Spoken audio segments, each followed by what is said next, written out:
Alright, I have not So practiced. Forgive me. that's okay. But so to set the scene, is how recap's gonna work. Zaku's doing recap today, guys. What? Yep. Because what's gonna happen is you guys we're gonna do like a little time wobbly thing. Is Zaku is reading a book right now, and it says The Chronicles of Sir Roderick Blessed Blade. And his character is reading what occurred last game, and my character handed him the book. And you guys would have seen me write the book on top of my horse while riding the boat. So, Zaki, if you'd please. Okay, so insert paper ruffling here as I... Sir, this is 2 pages long. A lot happened. Right, okay, so let me zoom in here. The Chronicles of Sir Roderick, Blessed Blade, entry 52, February 8, year of our Lord, 1126. God, this is too small. I forgot that my fucking mic was at me. Today was filled with strange oddities and divine blessing. It began with my bar and battling a group of bandits on the hills. Sorry, actually, I wasn't here. Well, we'll just pretend I am. I had dispatched 3 of the nefarious duels and had been made my strike to the inn leader when suddenly a great flash of light filled the sky and blinded my vision. Suddenly, in the middle of my swing, I found myself upon an ice mountaintop with neither a bandit nor my bot in sight. Okay, that makes more sense. I cried out to him, hopes of reply, but no avail. I had begun to think myself upon this frozen peak when suddenly another flash occurred, and before I was scantily dressed...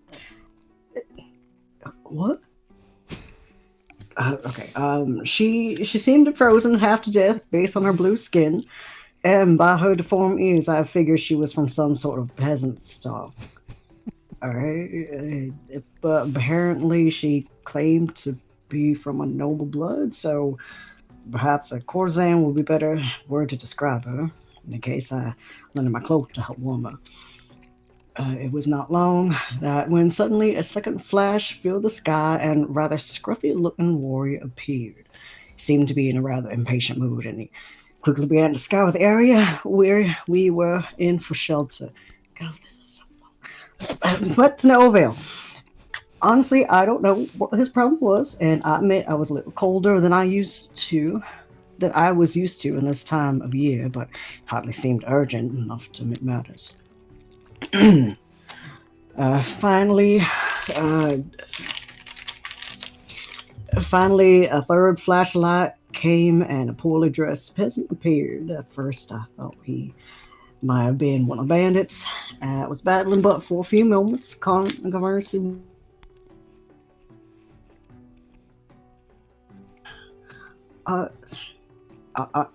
Artificer?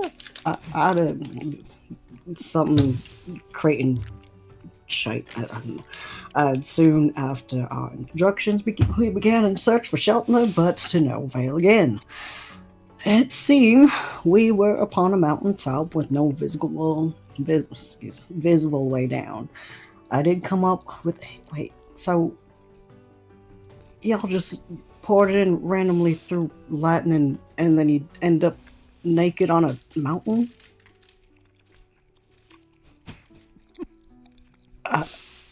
Shit, I lost where I was. Seeing where I did come up with at least one plan, help shelter us from the worst of the elements. I took my rope and tied it to the artificer, then tied the other end to one of my mighty javelins. I was planning on throwing the rope over the branches and trees where we were under the hall artificer, but flash came suddenly, found ourselves before a strange elm. Okay, moved exploring local. Noble Mayor Zenthai, whoever, pardon if I pronounced that wrong. Mount White. Oh, Mayor, as in horse. Okay, it's a horse. Zenthai's a horse. I'm out in there and then rode forward to explore the strange place with my new companions behind me, of course. Of which reminds me, it was around this point that I realized that Artifice was still tied to the rope behind me, and I quickly released the lad. Were you just dragging him like by a lasso and he was just kind of going on the ground getting scratches and shit?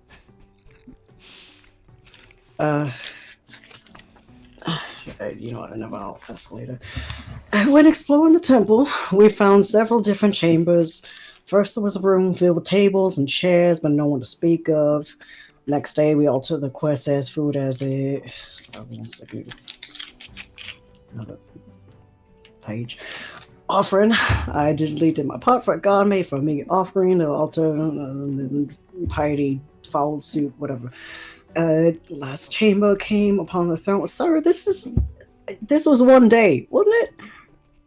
Why is this 2 pages? Sorry, I'm keeping everyone's time. Depart gardening, offering the last chamber we came upon the throne room with giant blue orb in the middle. Everybody seemed to really want to touch, and after they had done so, the courtesan decided to sit on a large throne and chamber and was pointing towards a wall by an unforeseen force. That ain't sound like a good thing. The warrior that also decided to sit upon the throne was also tossed on a seat. I looked through it, upon it, and seeing it was too large for my mortal man to sit upon, I realized that it must have been the throne of God. Sure. And next to it, on the right-hand side, was a small seat. I prayed to God, and worthies sitting around hand. Sat down, grace to stay. God's seat swiftly jacked up. Warrior got launched into another wall again. Another flashlight came, and for the brief moments, I beheld the face of a god in all of his glory. That we found ourselves moved once again. This time in a different mountain, where we found a family. It consists of parents and a young man and a son, with a fishing boat. They were obviously peasant stock with some of the worst skincare. They can't afford skincare, so you can't really judge them on that. They told us that their home was beset by a vile creature, and I, chosen of God, offered my great skill and valor to slay the villainous beast. This is per usual. But before that, we need to help them get food. With the aid of my majestic mayor, Zenthia, I thought it was Zenthia, what type, wrote it wrong, I don't know. I found a small fox in the snow. First, I wasn't sure if it was food or not, but after Zenthia showed me the way, I skewered the little bladder and made the way back to, oh, Jesus, okay. The artificer was able to catch some fish, while the courtesan was able to procure a deer. The warrior, I'm sure, did his best, but God has diced only a blessing with failure. Fortunate. Sorry, in page here. But we have boarded the boat and made our way to the village in need, and the beast to be dispatched by and the glory of God. P.S. That young man really needs to work on his upper body strength, and if he ever wishes to be great. I mean, he couldn't even lift a deer without a fist's help. Well, not everyone is built like you, sir, so that'll come in time or something like that. Anyways, thank you for your time. Pardon for the length, and that is essentially what happened. I ain't know how it got here. So, yeah. Recap. All right. God. And now, timey-wimey stuff. As the cold wind whistles through the air, you find yourself sailing across the frigid waters on a wooden fishing boat. During your journey, a fog has settled over the area, limiting your view. Thankfully, accompanying you is the family of 3 hunters who graciously offered you a ride to the hunting town of Drodale. Damara, a middle-aged woman with scales that have started to manifest across half of her face, gives you a warm smile as she grips the ship's steering wheel. Porco, a stout middle-aged man with distinct dwarven traits. Rewind, because I made a typo. Damara, a middle-aged woman with scales that have started to manifest across half her face, give you a warm smile as she grips the oars of the ship. Porco, a stout, middle-aged man with distinct dwarven traits, tends to the sails and keeps a watchful eye on the surroundings. And then there's Newt, their young adult son, with an even more pronounced display of scales upon his face. The fog seems to bother them little as they continue to skillfully navigate their way back home. The boat itself is sturdy, a weathered vessel meant for the purpose of fishing. The deck creaks softly beneath your feet as you navigate the calm waters, the occasional flurry of snowflakes gently settling around you. The waters reflect the overcast sky, their surface undulating with a mesmerizing tranquility. In the distance, you catch sight of the warm glow of lit torches coming from Drodale, offering a beacon of hope amidst the cold and desolate landscape. As you sail closer, you notice a net filled with freshly caught fish, their shiny scales glistening under the soft light. The scent of a recently hunted elk fills the air, the animal's meat resting nearby, awaiting its destination in Drodale. And nestled among the supplies, you see the delicate furs of a baby fox, a tribute to the hunter's success in their recent endeavors. Even with the limited vision above you, you can see that the sky crackles with magical storms. Clouds swirling in a kaleidoscope of unnatural colors cast an otherworldly ambiance upon the scene. Purples, blues, reds, and hues you cannot even name dance across the heavens, creating an eerie and enchanting display. Despite their mesmerizing beauty, even dulled as it is by the blanket of misty gray around you, a sense of unease lingers, reminding you of the untamed and unpredictable nature of the world around you. As you sail onward, guided by the skilled hands of Damara and Porco, the boat glides smoothly over the calm waters, carrying you steadily toward the welcoming lights of Drodale. The anticipation of what lies ahead, mixed with the wonders and mysteries of the journey, fills some of your hearts with a sense of adventure. But first, Andon. What's up? One moment, you had been in the midst of a battle following the great Sir Roderick against Vikings. Thankfully, through your battle, many of them had been struck down. But before the two of you could really settle and take in your surroundings to make sure that you were safe from any further attackers, a bolt of lightning crashed through the sky, taking Roderick with it and leaving you alone. As you begin to wander the mountain in search of your friend, we'll put lightly,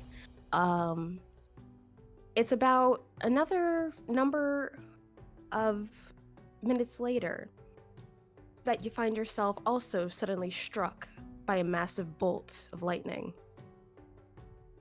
You're now ricocheted through the sky, traveling so fast that you can feel the air whipping past your cheeks, before suddenly you come to an abrupt stop. The world around you is a bright, endless sea of white everywhere you look. And in front of you, you see a massively large, shimmering blue ball of light. Slowly, you drift towards it. And peering in, you see two things. First, you see what appears to be a gorgeous lute carved of the finest mahogany. And it seems to be playing some sort of little tune. The music that it plays tickles the inside of your ears and brings a smile to your face. Then to the right, you see a bright, juicy red apple. It looks delectably sweet and sort of reminds you of home, creating a rather comforting warmth on your chest. Which of the two draws you forward more? I'ma go for the loot. The loot. All right, 1 second. I've had enough apples at home, man. I'm gonna go for the fancy looking. Got it. So let me send you something real quick. You now have this. Let me open up my sheet. I send you a DM if you can add that to your sheet.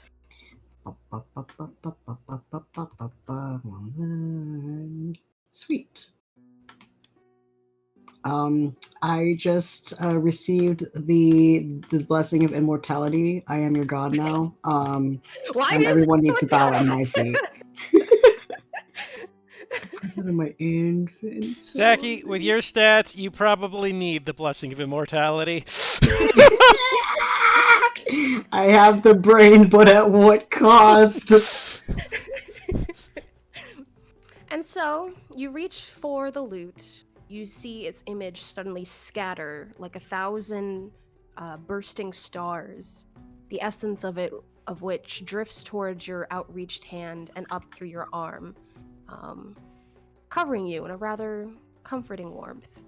And again, you still hear that distant little melody of the lute before suddenly you are jolted again, suddenly skyrocketing through the atmosphere once more, before the air around you turns abruptly cold, colder than the mountain that you and Roderick had been battling on only moments before. It stings your skin as you plummet suddenly down towards the earth.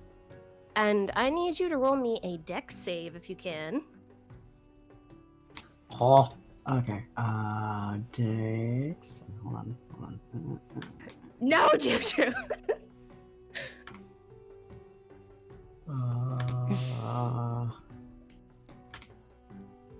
Dex. Okay, saving throw. Hi. Do it normal. Hiya. 15.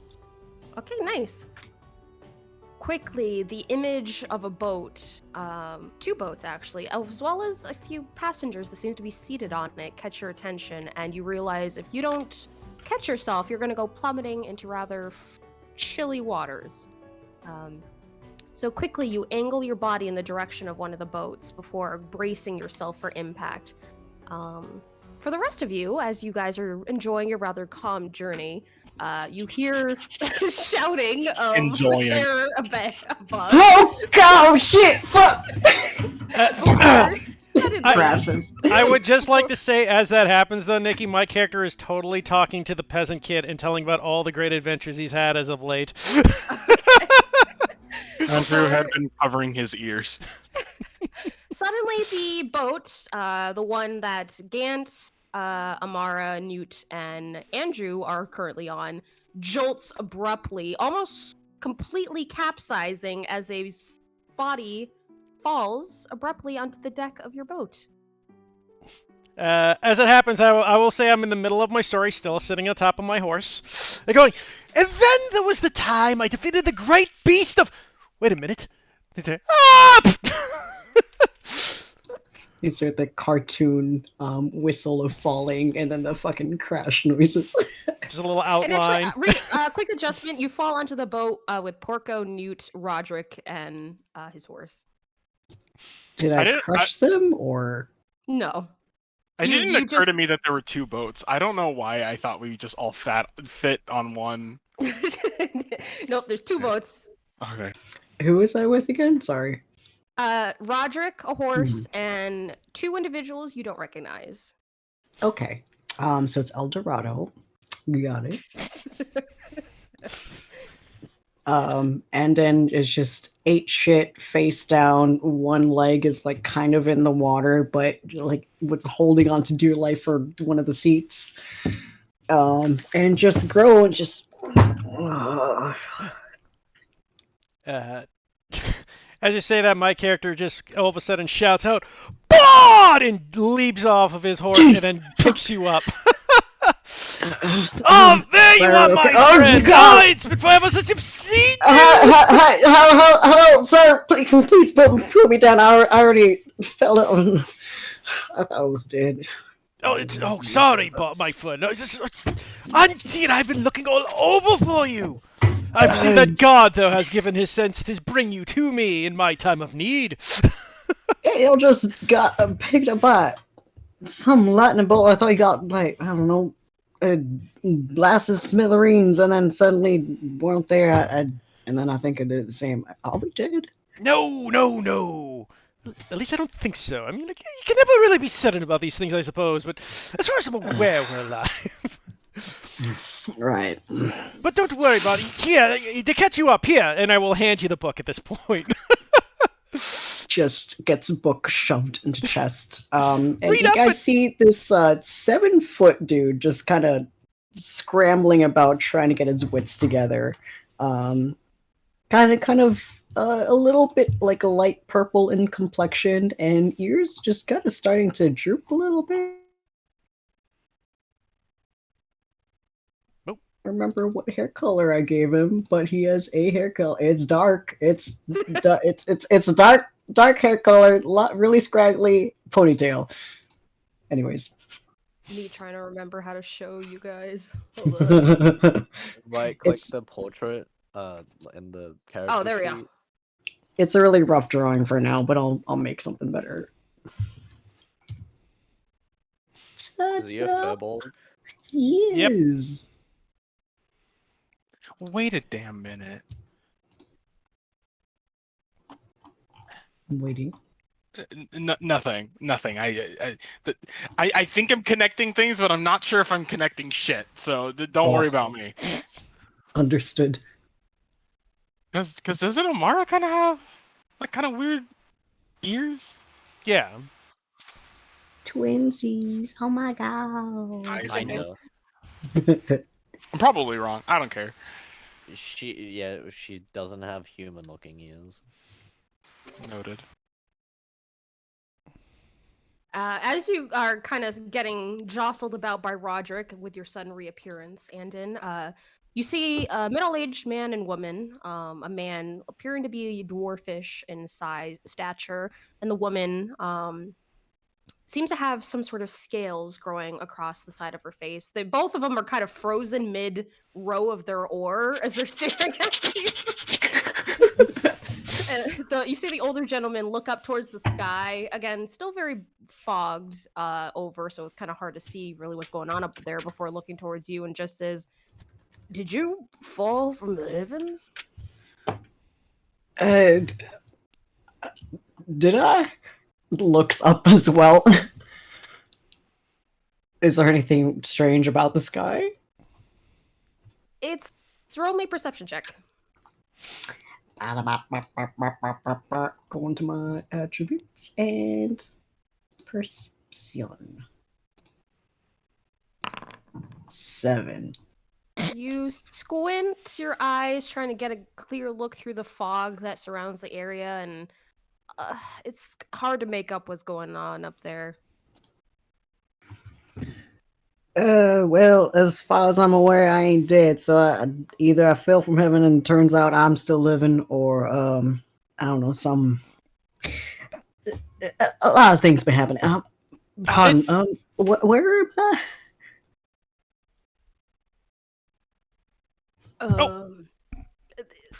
The guy seems trying to catch his bearings a bit before he kind of shakes it off. Well, I just picked up this lot from the Winter Peaks. Now we're headed to Drodale. We're right now boating our way back. Indeed, off to another glorious adventure, Bard! A vile beast is apparently harming the community, and we are here to slay it! Drodale. Where's Drodale? Would I Roll me know a this? straight intelligence check. A straight intelligence check. Oh wait, right, that's in my thingy. That's it. Here we go. Boop. And then the boop. And then the boop. 15. 15. All right.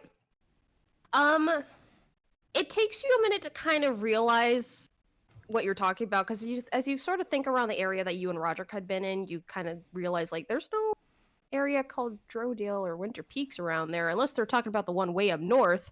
Wait, we're sailing across the ocean. We're heading towards Drodale. Holy shit, we're on the complete opposite side of the continent. You know that scene in Moana with the chicken realizing it's on a boat in the middle of nowhere in the ocean?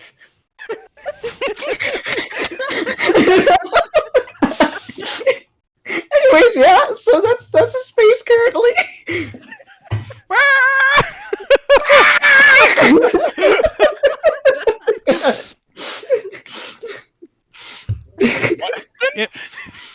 Hold on. Let me want a chicken.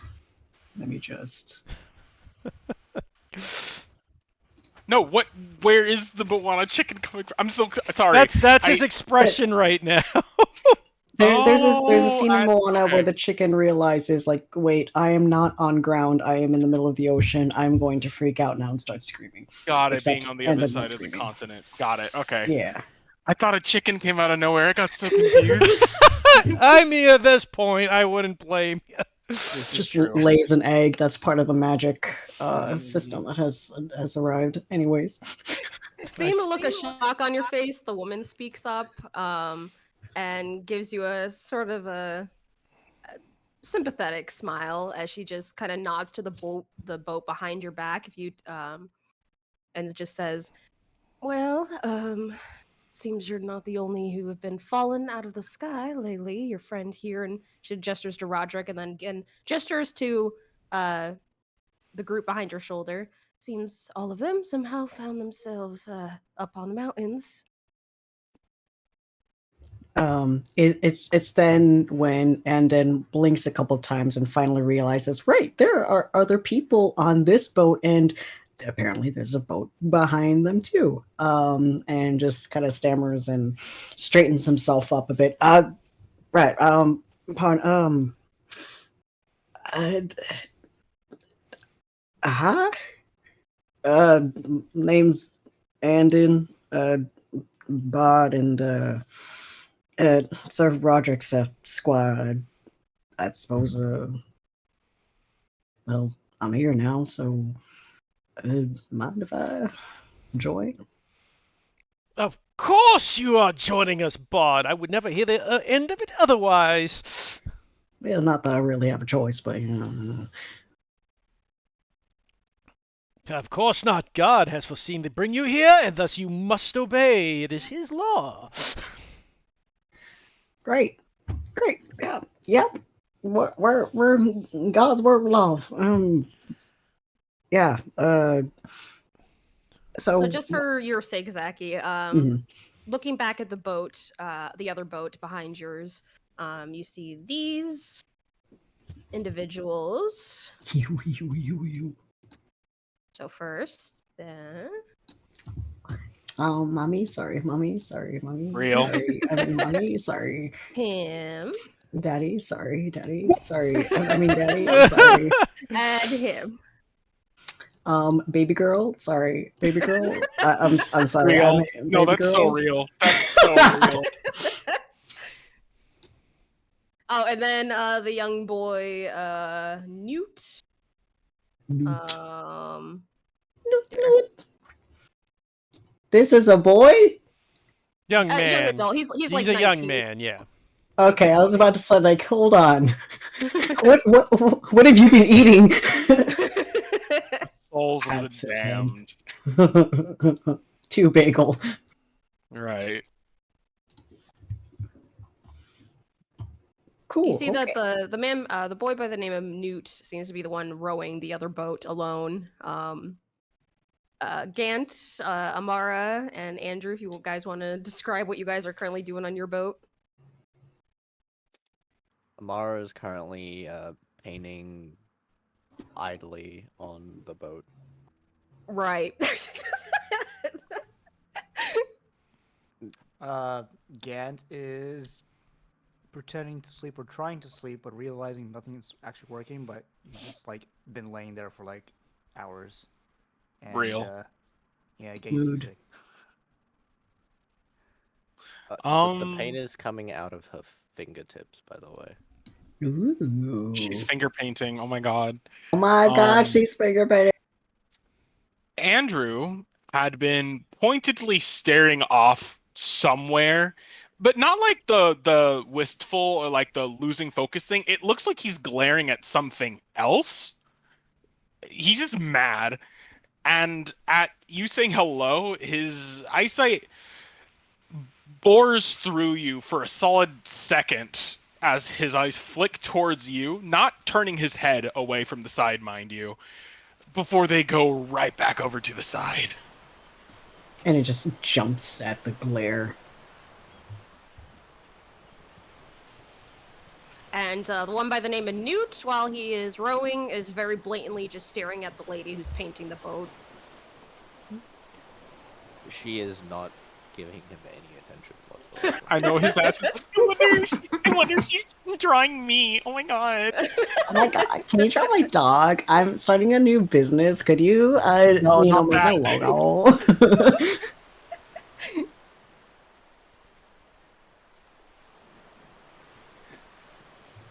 All right. Is there anything you guys want to do before I continue on?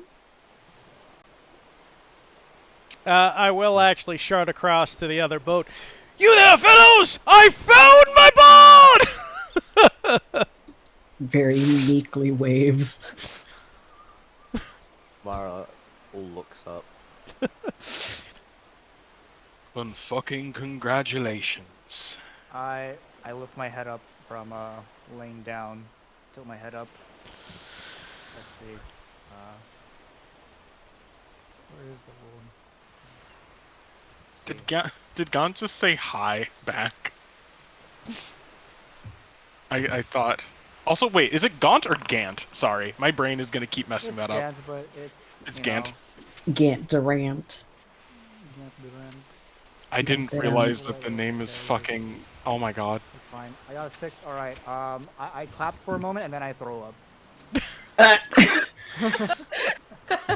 Oh, jeez. Okay. He's seasick. Are you Buddy.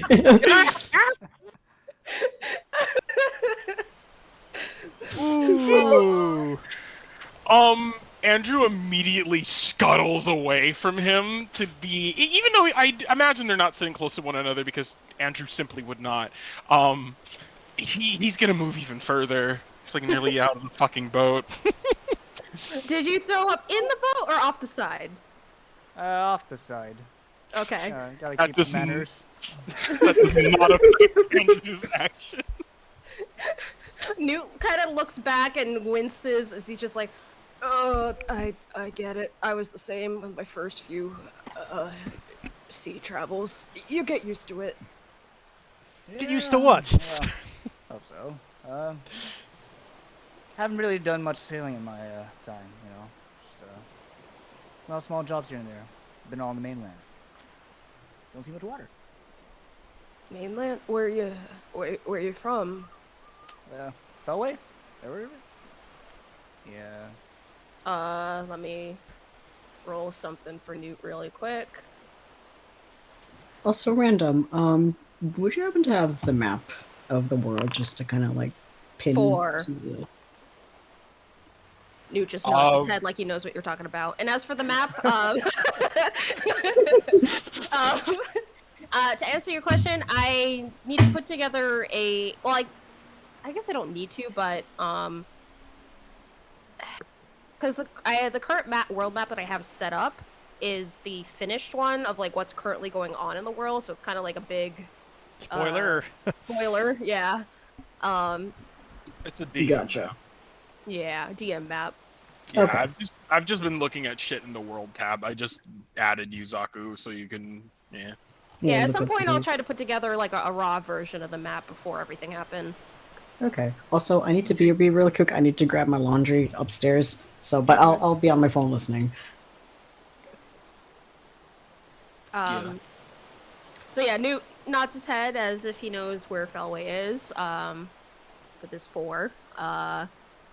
And then looks towards the other 2 as just like, what about you guys? Where are you two from?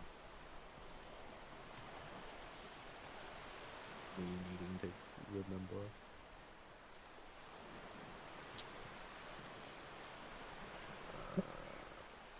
He's asking who? Andrew and Amara? Yep. Okay. What do you want to say, Andrew? I just okay. His eyes snap. Actually, no. Very slowly arrive to meet Newt's or wherever he's looking. I have no idea. And will so helpfully just say, It doesn't matter because I don't want to stay here any longer than what we have to do with this problem. Don't Yeah. feel the compulsion to be friends. That's not necessary. Oh, no, it's not. I mean, I'm just, this is just how I am, you know. I don't really, especially since the storms started happening, we don't really get many outsiders, so. Right. Well, even before the storm, neither did I. As you guys are kind of chatting as well, Porco kind of calls out. She's like, it's honestly, if you're trying to get back home, it might be difficult even once we get back to the town, because ever since the storm started, we have no idea what's going on anywhere. As Marglaive is, you see like a look of distaste kind of come across his expression, has been making it difficult to cross the main road, and then the bridge heading toward Losplar has been overcome with some kind of, I don't know, dark mist, fog, smoke, I don't know what you want to call it. It hardly matters. I need to travel anyways, and I've faced greater things. Well, I don't know if you've seen the kind of monsters that have been running about these days, but I can't speak for the other places, but at least for Drodale, whatever creatures have started popping up in the waters and forests, they've been killing all kinds of strong hunters. Not just any strong hunter, a hunter to begin with. And fancy to say, but as far as I know, he starts speaking, but then he does something he doesn't do very often, which is shutting his goddamn mouth as he remembers whose boat he's on, and will instead say, I come from an area where things aren't exactly survivable. So, I think I should be fine, personally. I have important things to do, anyhow.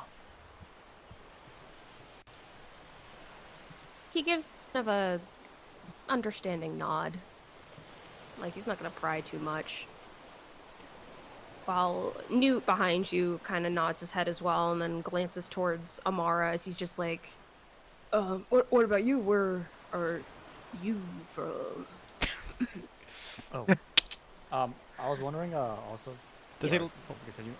The mention of Marglaive, would my character know where that is? Since it's supposed to be, like, nearby, Felway, I think. Yeah, you'd be familiar with Marglaive. I wouldn't say anything, I would just take note. Okay. I hear it, but okay. You know, it's a big city. Okay. She does not look up at him and continues painting, but she says, well, have you heard of Verdalia? 1 second. Let's see if he has. What are the odds, Nikki? Of course he's heard of that one. He like nods his head. He's just like, oh, yeah, we're the capital. The big head king and queen are, yeah. Wow. That is where I am from. Oh wow, you must be someone real important then. I sure am. But now I am out here, so...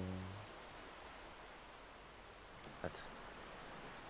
I'll be looking forward to getting back eventually. I think taking a little trip away would be very nice. I mean, well, whenever all the dangers clear up, if you need a riding horse or something like that to get back home, you could have one of ours. And you hear from the other boat, no, she can't.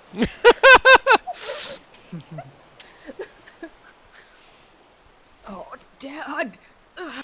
Just let me give you the Cadillac.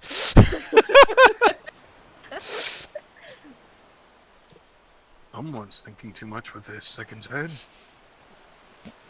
I would very much appreciate a horse, though. This time she actually, like, looks at him, kind of gives this very, like, slightly disappointed look. I love manipulation. It's so good. He's like, he could just kind of leans forward a bit to kind of whisper and just says, "Don't worry, I could convince him. When we get I would back." appreciate it so much. He starts rowing with like extra vigor. She goes back to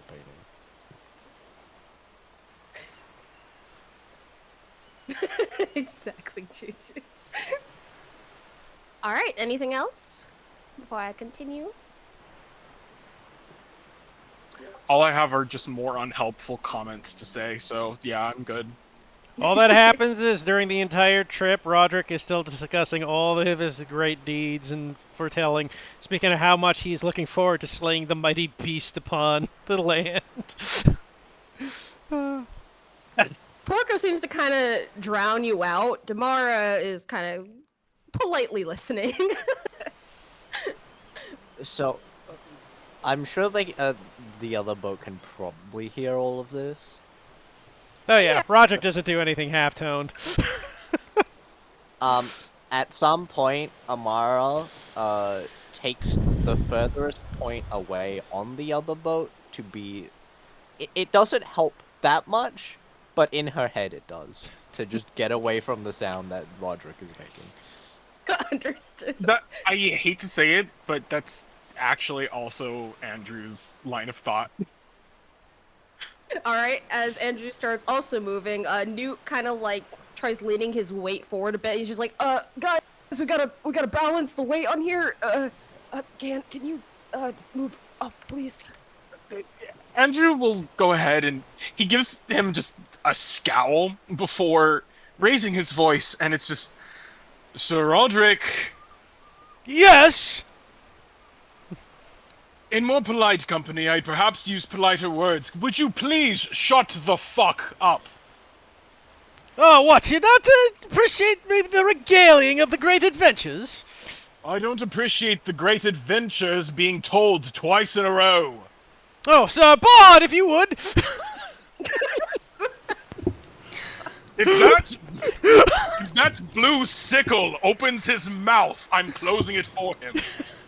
He opens his mouth and immediately closes it.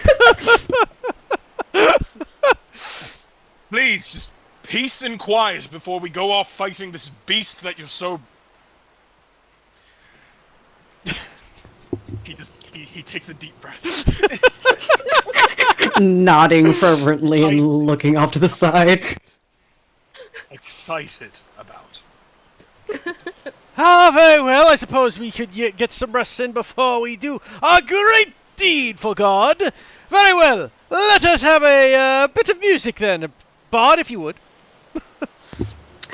And then we'll, like, look at Roderick, but then kind of, like, side-eye, Andrew, and just kind of looking for approval.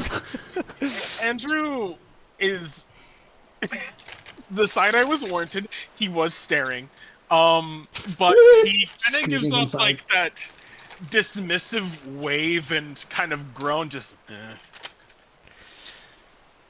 Just don't play terribly. And I'll try my best. I don't want to grate my ears from one thing to another. Of course, ma'am. If it ain't to your liking, I'll just stop. I guess I'll start playing the calmest tune I can think of in my arsenal of my brain. Good luck on your roll. Yeah, I'm gonna tell you to roll a performance check since you're under quite a bit of pressure right now. The moment he plays... No, real quick. The moment he plays, like, 2 fucking, like, plucks of a string, he'll hear Andrew yell out again, it's just...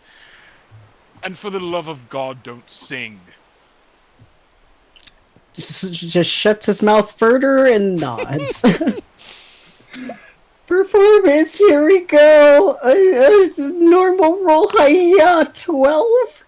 This is no longer Okay. performance. This is performance anxiety. I mean, you're still above average. Yeah, with trembling fingers, you managed to make a rather nice little calming tune that doesn't very well display your own state of anxiety, but it's convincing to the rest listening in. He chooses the simplest tune possible that he's played over and over again. That is like beginner level, just to be as tame as possible for these Like- folk. It's like fucking Twinkle Twinkle. I was going to say the same thing. He's just playing Twinkle Twinkle Little Star on his lute. We actually get some calm. It's good you picked calm because I got music ready for that. Perfect. Let me just grab my ukulele I haven't touched in like months. Real. Amaro starts painting stars on the boat. Andrew is slightly less irate. Slightly. It's a start. Roderick is listening happily, but he's sitting on top of his horse and looking majestic as he's looking out of the horizon. They're traveling. That's so beautifully pretentious, Heath. Thank you for sitting on a. It's like it has the same quality of like wearing sunglasses indoors. It's just like, There are paintings like this. oh man. And so, you guys continue your careful sail across the chilly waters, Andon calmly plucking at his instrument.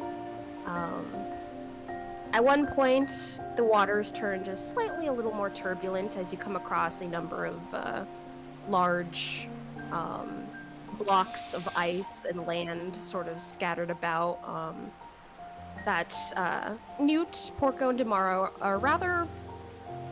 It seems that they're rather used to kind of navigating slightly harsher waters as they're able to carefully slide the boats in between the little nooks and crannies but, without bumping into anything. And as silence finally kind of settles over you all, Roderick's talking now quieted as he too listens to the music playing. You guys are unable to make out the sudden whistle that careens over the boats as the music shields it. And it's not until you guys hear a loud yelp of pain, which interrupts the sudden calmness that had overcome you guys, as you realize, one second.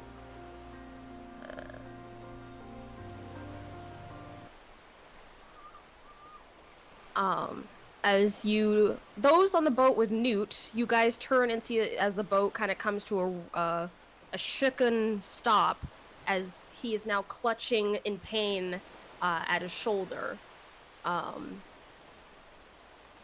Immediately, Porco and Demaro also kind of come to a stop upon hearing their son shout out in pain. Just Porco calls out, "Everything all right back there?" For those of you on the boat with Newt, you guys can see what appears to be a rather kind of icy, jagged, thin spear is currently embedded in the shoulder, Newt's left shoulder, as he just screams out in pain. I don't think that was there previously. I know, with this party, Right? man, like, would anybody even notice? Well, that's the thing. I was just about to say an unhelpful comment, like, "Oh, he must have been using his jerking hand," but was this like a growth thing, or was this a what? boy got punctured? It looks like he's punctured as there is blood steadily dripping from his shoulder now before you guys hear amongst the jagged plots of land that you guys have been navigating through, these irritable shouts of gibberish, of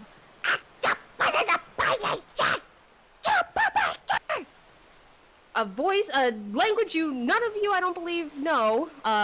Does anyone speak Goblin? Nope. because I am- Goblin Sorry, it's just me didn't when I'm hungry. exist. I do not speak Goblinese. Though I am gonna do something racist. Is Roger Gould? Sorry, I don't speak Italian. Amara speaks goblin these nuts. Oh my god. Ah! Okay, so does Anthony. And it is now we will start combat. God, I just got here, man. Yeah, It's a you're. good thing I'm trying to add my spells now. Shit. And let me swap you guys over. You know what's great, Zachy, is that's the first combat of the game. You pop in right for it. Of course. Oh my god, this music. Yes! Nah, I gotta be on top of my horse for this battle. There we are. That's where I should be. No goblin.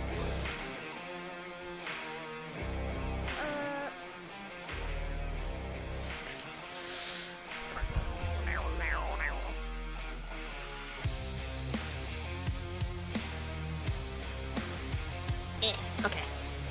So combat. There it is.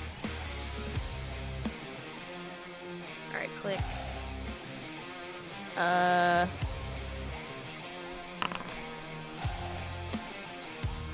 Alright. I think you guys should be able to roll your initiative, right? Yep, you got the combat up, so. Yeah.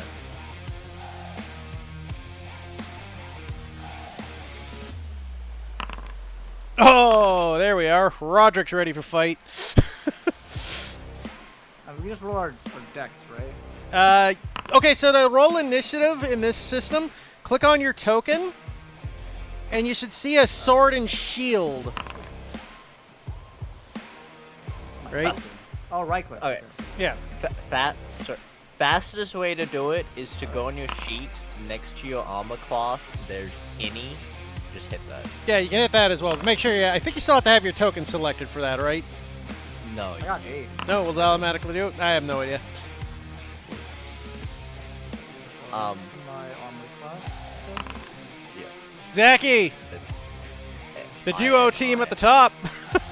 Oh god. Okay, I at least know 3 of my spells. I'm just looking for a fucking 4th one. Did you take Healing Word? Yes. Okay. Oh wait. Oh, Nikki, you I forgot didn't to do it. loop the song. Oh, yep. I think it's because you. I think it's because you already clicked the sword and shield. On the Yeah, and after you click the sword and Would shield, you should you- see a little die on you. Click on the die on the name next to your on the initiative counter. There you go. Right on the bottom. He's still. That's the throwing. worst time we're like. I'm fighting. Don't say it. Don't say it. Don't say it. It's where he belongs. Yeah, Roderick's on top with Aiden.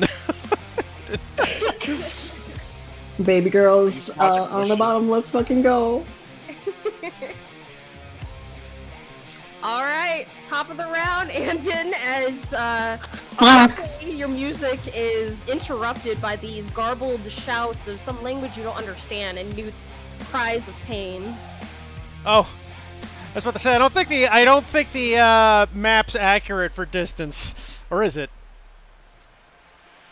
Oh, it Yeah. isn't. Oh, shoot, how do I fix that? Be logging into my own game real quick. Yes, Sorry, I'm I guessing I'm more than half a foot away from the goblins at this point. Yeah. I'm so sorry. How do I add a spell? I've been trying to add that. Oh, for the past so minute. use the importer, Zachy. So, I hit the gear icon or something? no. So when you're on your sheet, right? Uh-huh. Here, let me just The say, three you dots. you see the 3 dots next to the X? Hold on, let me reopen this. Okay, 3 dots. Now it should be... Right Okay. at the top of your sheet next to the red X. Plutonium import. Yep, click on that, and then you go click on the Plutonium importer, and then you select spells. Okay. Then find source. Okay. Let me just. Osaku, what spells do you have already? Don't type in recommend the you one. spells, just do open. Yeah, just open, yeah. Yeah, Okay. you just want to import everything basically. Also, what spells do you have already? I can recommend you one. So I have.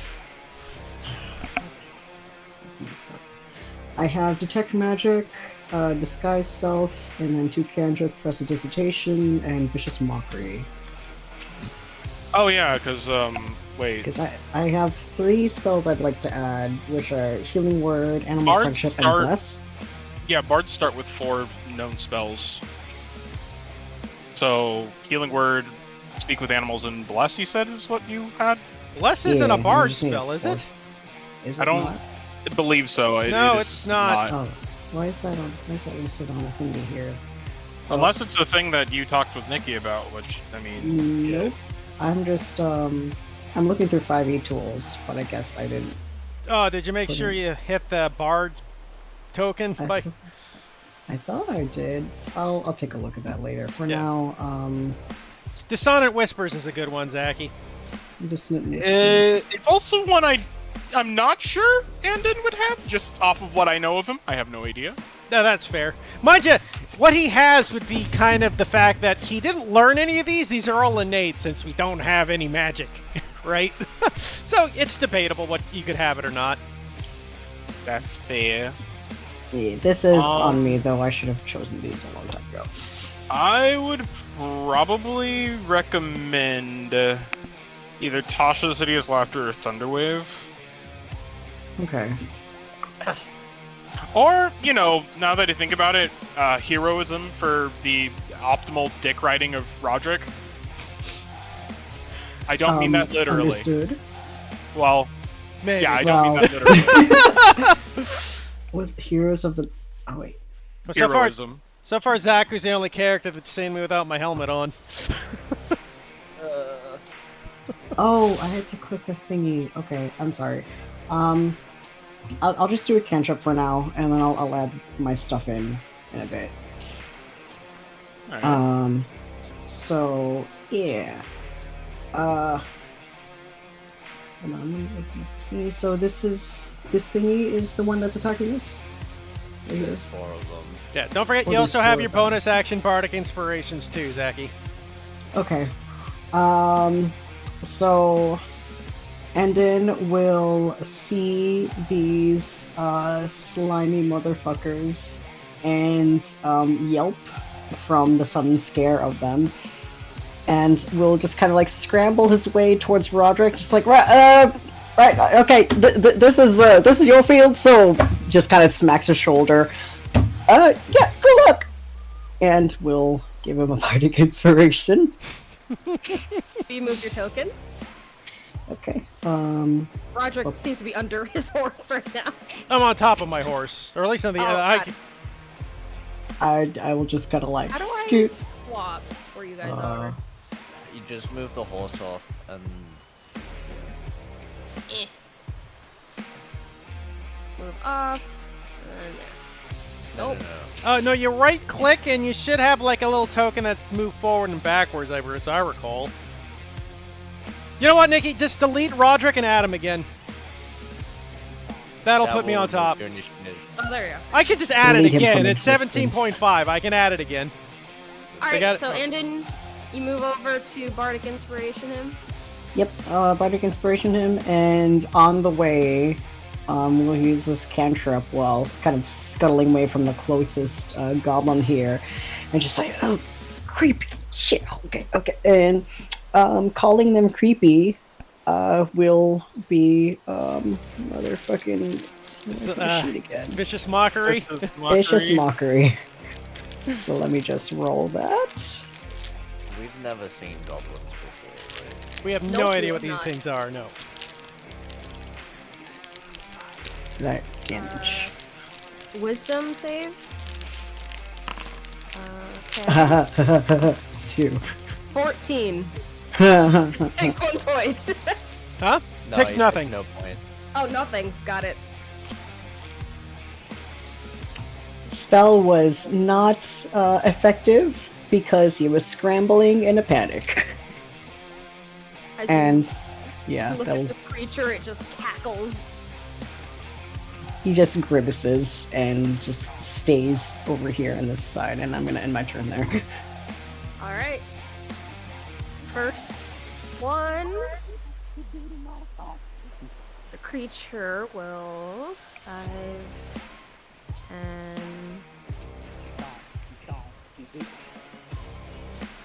run over and jump onto the boat, and then walk between Newt and Andrew. It quickly jumps off, its claws outward, its mouth open in this wide, like, fanged smile towards Newt, who falls off of his seat onto his back, still gripping his wounded shoulder, his eyes wide in fear as this creature then turns around and looks to you, Andrew, before flicking out what appears to be a sharp shard of ice.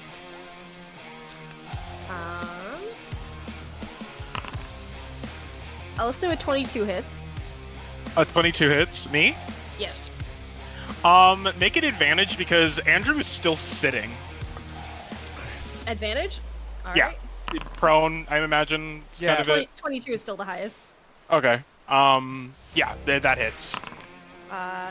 The goblin suddenly jabs this sharp shard of ice directly into your back, Andrew, as you take 6 piercing damage. Woo! Didn't you also take that damage earlier from last Yeah, game? I did. I have 1/4 of my health left. On the dot. The goblin, with its shard still stuck in you, goes, and then pulls the dagger free before turning to look at the large elk carcass that you guys have seated on top of this boat. Wouldn't he have been able to get a short rest in? It's been an hour at least, right? On the boat. I guess that's. Oh, yeah. Yeah, you can have a short rest. You right.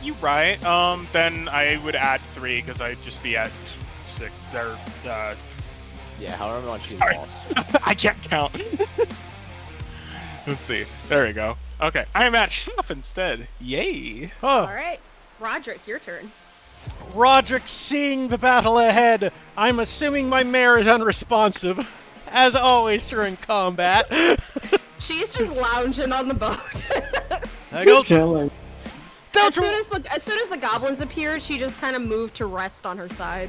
Roderick will be like, "Don't worry, girl, I have this," and I will run out the boat, run between the two people, leap across, and I will make my first attack. What are these? Just so I know, what are these guys dressed like, Nikki? Like, is there any difference, visible difference between the two of them? Oh, are you gonna class shame them before you fucking bash their heads in? One appears to be kind of dressed in rather shaggy-looking furs. Its skin is this bright, like, almost like, frostbite purple skin color. It's got white hair, kind of shaggy around it here, and I'll show the portrait for that one. Okay, he's got a shield is the thing, okay? And then the other one appears, I mean, Roderick, you're not sure, but has a female feel to it. You're just gonna call it an it, because you don't know what these things are. Look, Roderick does not discriminate with murder. He is gender neutral. Equality. This creature appears to have more of a bluish tint skin. She is also wielding the same dagger that Andrew had been stabbed with, as well as the spear that Newt had been Hit with. But no shield. no. Okay. I'm just looking for the. I was just trying to get a general guess of AC for this.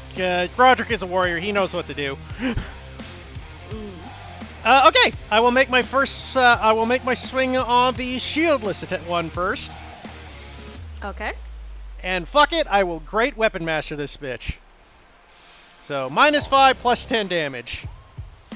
Okay. Roll your attack. Attack.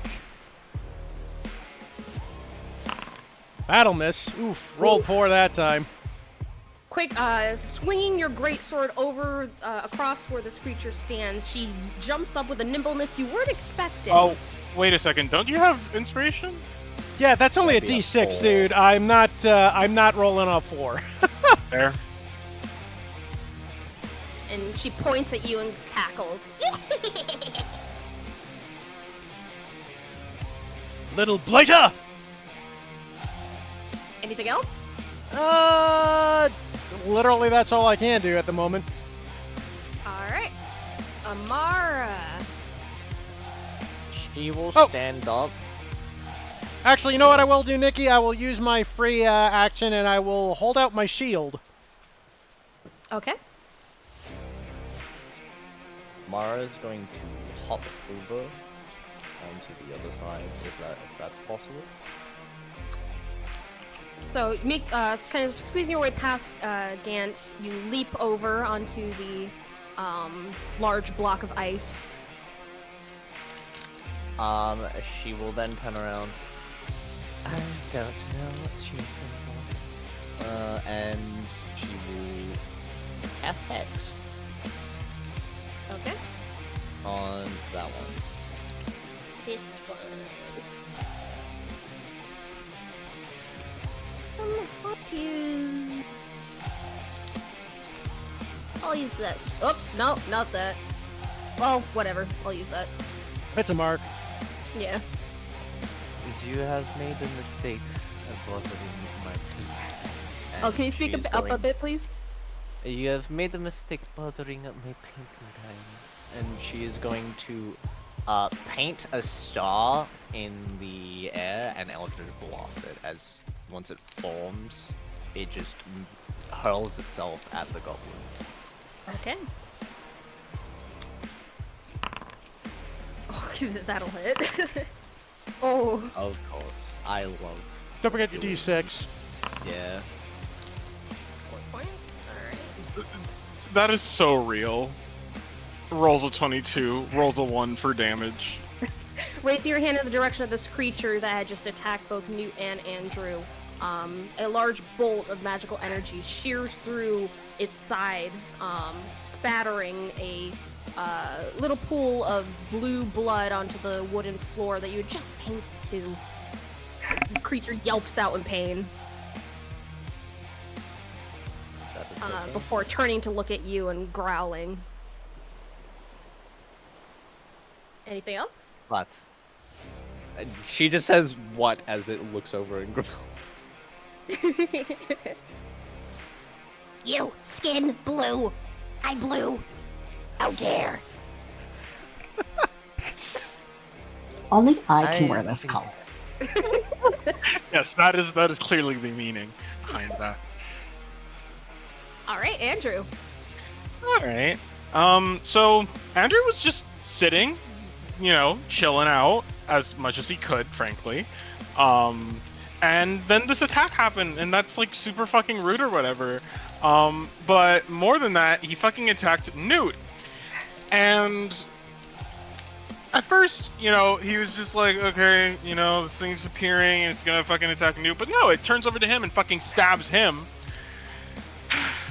And that's simply when he has enough. As he winces with the stab, but at getting hurt, he stands up and just looks down at this thing with what was previously laying at his side. He just kind of almost casually grabs his sword, grabs his shield, and he'll simply say, "That's my ride. You're hurting." Longsword. Alright. Oh yeah, I forgot that I have to do this. Or are you writing him later? Sorry, say that again? Can ignore She that. asked if he was writing him later. Ignoring that. 18 does hit. Damage. 4. I support I the rolled it. silliness. I love rolling nat ones on damage, don't you? Hey, a mirror image. Irritation fueling you forward. You stand up or do you stand up? Yes. Okay. You stand up, raising your long sword above your head and slashing across this grubby little creature. 4 points. How's it looking, Nikki? It's bloodied.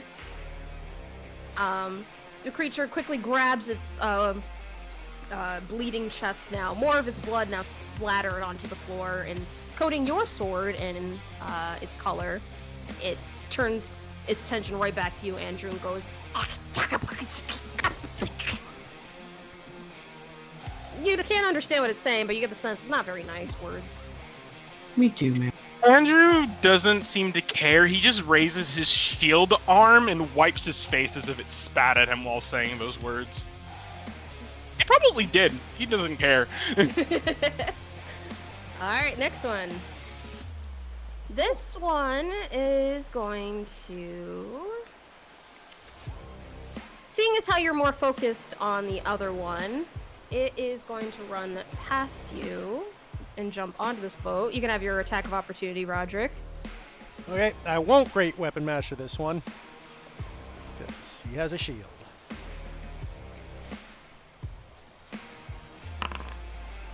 Damn, I am rolling terrible. 10, that misses. Again, noticing movement to your side, you quickly swing your sword, but the creature ducks underneath before leaping over onto the boat. The boat wobbles underneath its weight, and immediately Porco and Demaro scream out in terror as the creature turns to them and cackles before looking around. 1 second.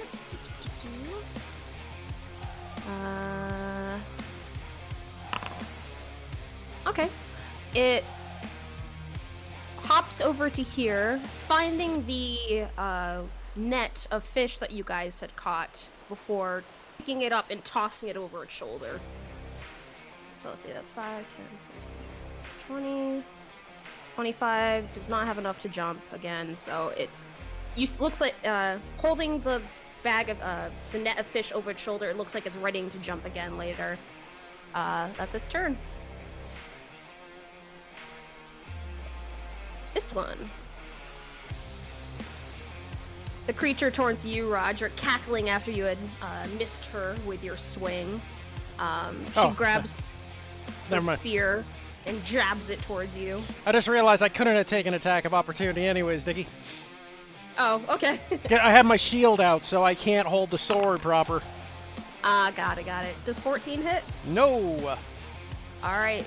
You see this icy spear go towards the middle of your stomach, Roderick, but you quickly bring your shield down, intercepting it before it could cause any harm. And immediately the creature growls in dissatisfaction at you before making a run for it. You can make... Oh, no attack of opportunity. 5. And jumps over here next to Damara.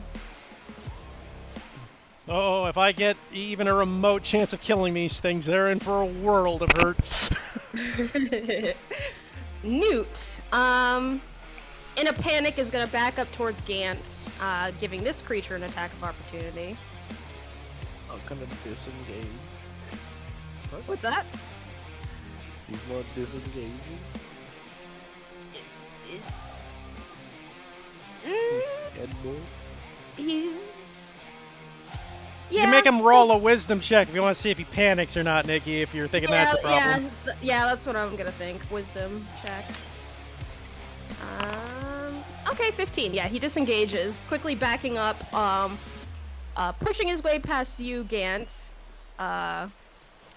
He is not looking good at all. He is very not looking good, as his blood kind of smears across your shirt, Gant, as he pushes past.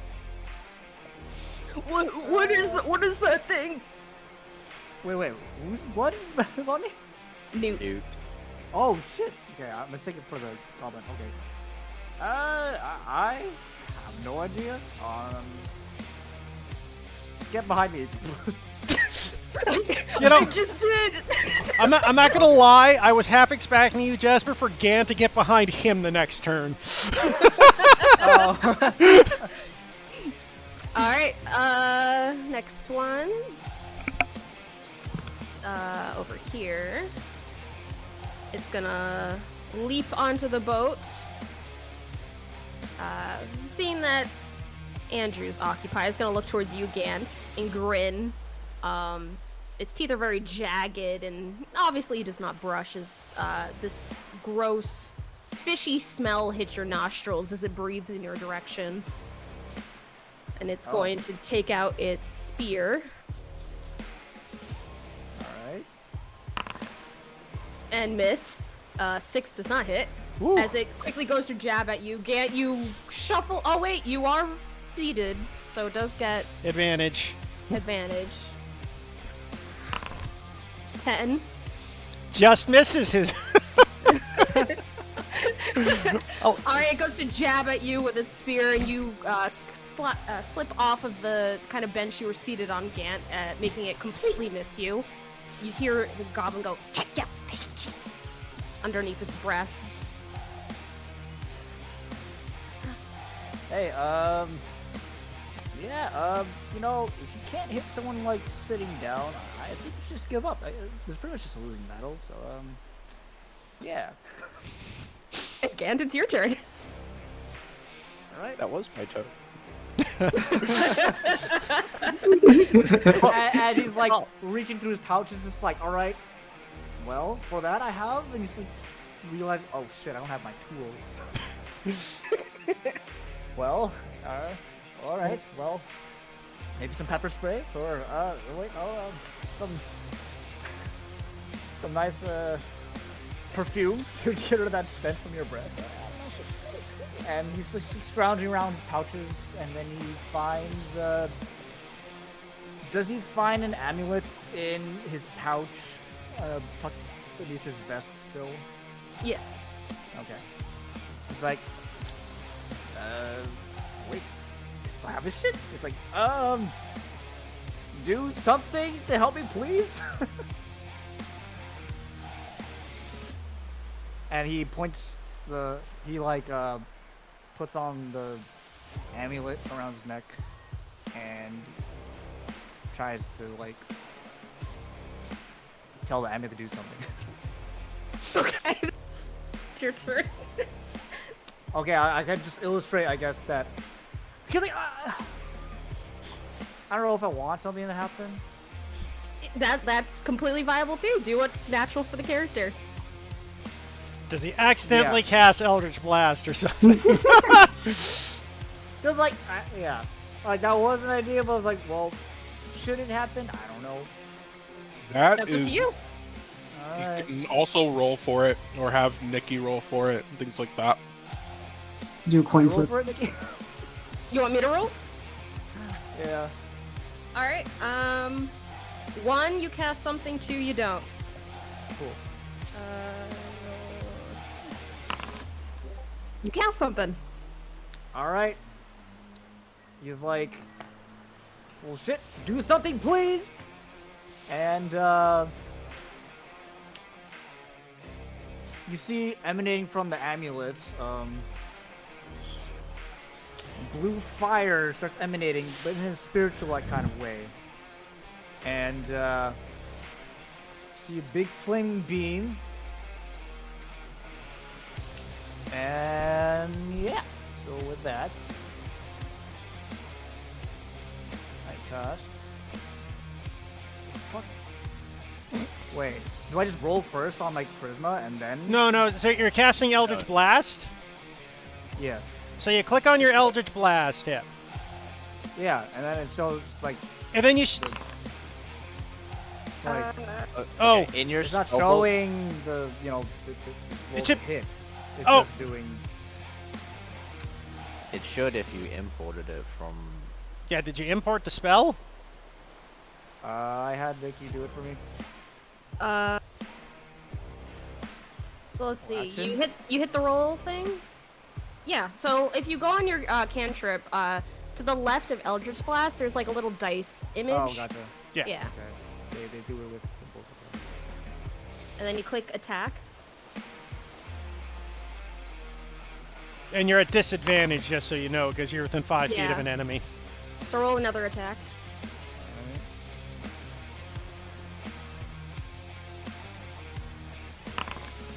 Oh god. Raising your amulet in the hopes that something will happen, you see this bluish kind of fire begin to spark before it just dissipates.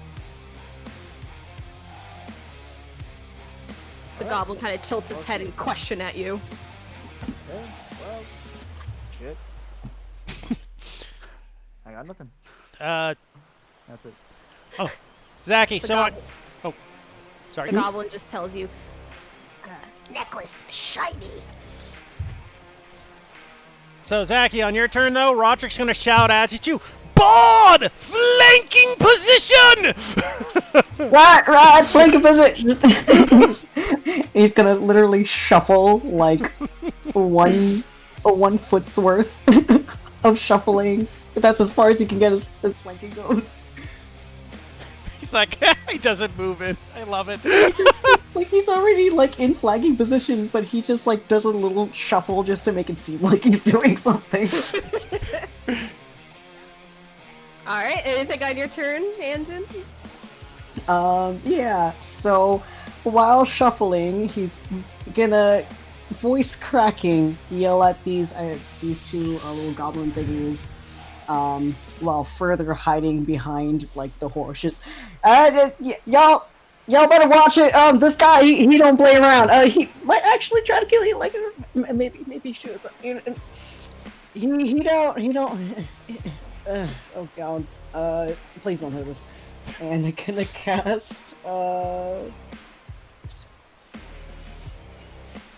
cast Bane on the closest goblin. That's multiple targets, Zach. You have to 3.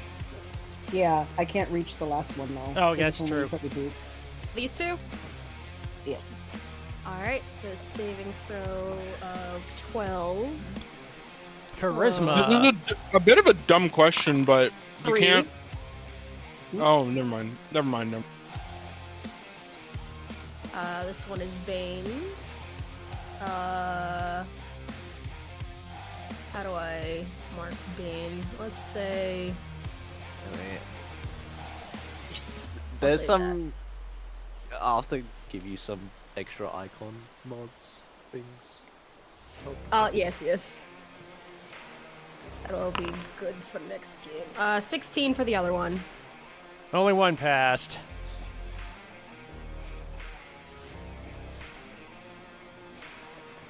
Alright, anything else, Andon? As you look towards the female goblin creature, a misty energy swirls around her, her face and eyes, and you see her try to kind of shake it off. How many bardic inspirations do I get at a time? Charisma. It's your charisma modifier, so you got 2, Zaku. 2. Okay. So you got 1 left because you gave me 1. Okay. Who else is the wait. The only other Or person I- you could get would be Andrew. Okay. Does he look tanky? What He are his he weapons looks on like he's another fighter. Andrew. him? Yeah, he's pretty fucking hot. That's not what you asked, but you know. I mean, of course. Charisma 16, strength 16, you know what I mean? He's just some hot shit. Okay. Yeah, in that case, we'll use the other bardic and yell over to Andrew, just like, I'm sorry for my sir being kind of a loud mouth, but wishing you good luck. Please help over here. This. He just replies, yeah. Inspiration. Mm-hmm. Andrew I has thank inspiration? you. Andrew is just very focused on turning this individual in front of him into blue ice. Alright, goblin creature next to you, Andrew. Now looking pretty wounded. You see kind of a drip of sweat drip down its cheek and land on the boat before it turns and looks around wildly. Soon stabbing its dagger into the elk you guys had gotten. Let's see.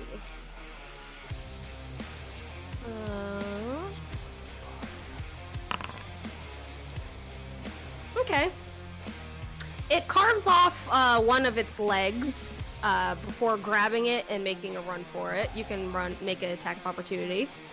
Okay, so hear me out. Instead of an attack opportunity, because technically, and correct me if I'm wrong, Heath, I don't know. Can I contest grab the meat? Technically, you don't have a free hand if you have your shield out, Judah. Yeah, what if I were to drop it? Yeah, can't do that as a reaction.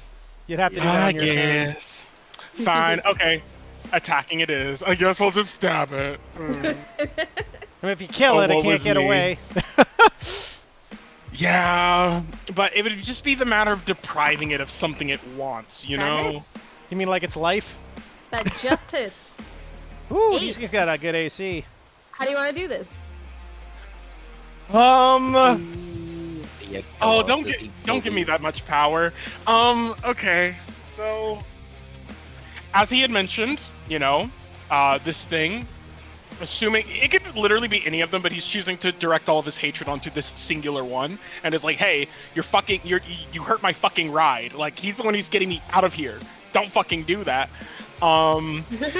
Seeing it carve out some meat and start running away, Andrew at first was going on. He's talking this whole time. It's very uncharacteristic. He's just like, "Oh, what? Am I not good enough for you?" And it's just, "Oh, you're hungry. Well, have another thing." And he's going to very poetically make a meat skewer out of this thing, plunging his longsword in between its flesh, curling alongside, carving off flesh from its arm, and actually sticking the meat that it had grabbed as well at the very tip of his blade before he, in a very strong yank, just pulls out the entire blade, having that sickening sound as it just exits the wound. The creature, the goblin, gargles out in pain before dropping down dead across the side of the boat. It's the leg of the elk that it had managed to carve out, now hanging limply from its grasp. All right, and that's the point where he's going to cue Jojo menacing, just approaching this other one. It's just like, "Oh, you hungry too? Come here." Come here. Roderick. Okay, Roderick, seeing you little bastard, come face me, and I will leap across back into the boat. And I will look disappointed at the bard for not getting in the flanking position. It's just like he just very generally gestures wildly towards his position, just like, "Do you see how much boat there is? Do you see how much horse there is? Do you see how much horse ass there is in front of me?" And there's no excuse. And Roderick, Surprisingly, the horse does not seem bothered by these creatures. Is this the same horse from our little like Yes. Yes. 7-0? Oh god. Okay, that makes sense. He's not surprised. Oh god, is insane. God, do I risk it again? Ah, fuck it. I'm rolling like shit, so I might as well continue to roll like shit. I'll Great Weapon Master the one to the right of me first. Okay. And see if I get lucky. Probably won't.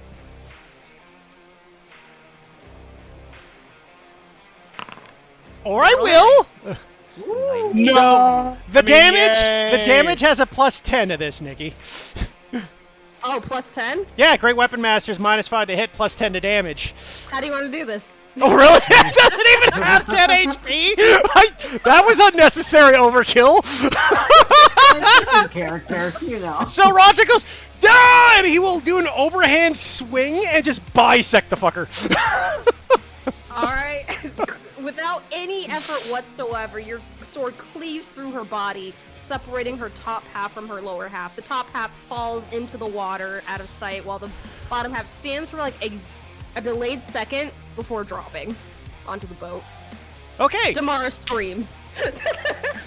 bonus action, because I killed a creature, I get a second attack. Oh, okay. That's Great Weapon Master, baby. You just hear Andon like make the Uh, sound just because he's not used to seeing that yet. This one has... You probably should be used to it. I've killed a lot of things in front of you. It doesn't make it any better. I will attack the second one with my bonus action. Non-Great Weapon Master this time, because it's got a shield, so it's harder to hit. Normal attack. Oof. Miss. Damn. Yeah. Okie dokie. That would be my... Oh, yeah, I already put my shield away, so, yeah, that's my turn. Yep. All right, quickly swing around to at mid-cleave of the other goblin. You turn to the other one. Although you see a momentary shock on the creature's expression before it quickly takes like a wobbly step back out of the way from your second swing. Your sword kind of just partially cleaves into the net that it's holding, releasing some of the dead fish onto the boat. Amara. She's going to move over here. She's going to hex the other one. Hex. Alright. Well, move the hex over. And then she's going to paint in the air an image of the of what Andrew just did to the other goblin, basically the skewered goblin. Just a real quick painting sketch of this goblin getting skewered, and then just hurl the skewered painting at this goblin. Well, you're going to end up like your friend here. And she is... Okay, no, 12. probably That not. does not hit. As it just flies out into the distance. The creature does seem momentarily distracted by this art flying through the air before it turns to look at you. Go fuck yourself. Nice. Bold and brash, more like belongs in the trash. Andrew. You know, it's stabbing time. Yeah, no, when the goblin, Andrew has this sadistic smile on, and seeing it turn away from him makes the smile immediately drop. And he's just going to, with a thrust of his sword, just say, "Pay attention!" Pay attention to me. That, you know, strike that from the record. That just hits. 9. He's not an attention whore. Whoever told you that was lying. Okay, so... Oh, you do quite a bit of damage. Slashing across the stomach portion of this creature, you see... you can see kind of the pink of its insides just barely, leaning to fall out. The creature grabs desperately at its stomach now, looking at you in fear. He's gonna say in a real low voice that only the two of them can hear, and it's just, "I'm going to wear your entrails as jewelry." Roll me an intimidation check.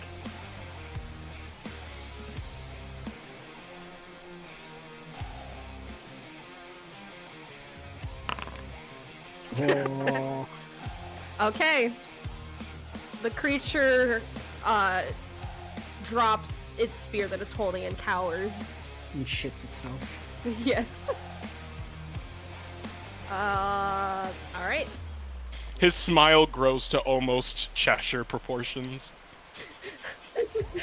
This creature is going to... where is it? Nope. This one? There we go. Okay. It's gonna make a leap across the boat. Do you have attack of opportunity, Heath? I do, because I put my shield away this time around. So I do have my attack of opportunity.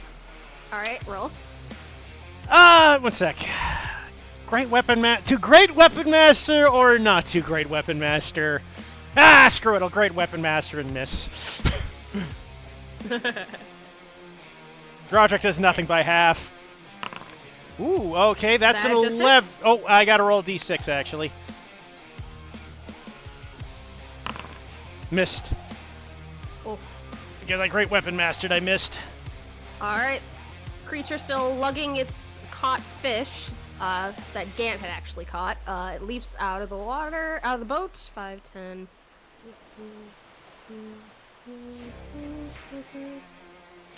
Down there, and then it's gonna dash.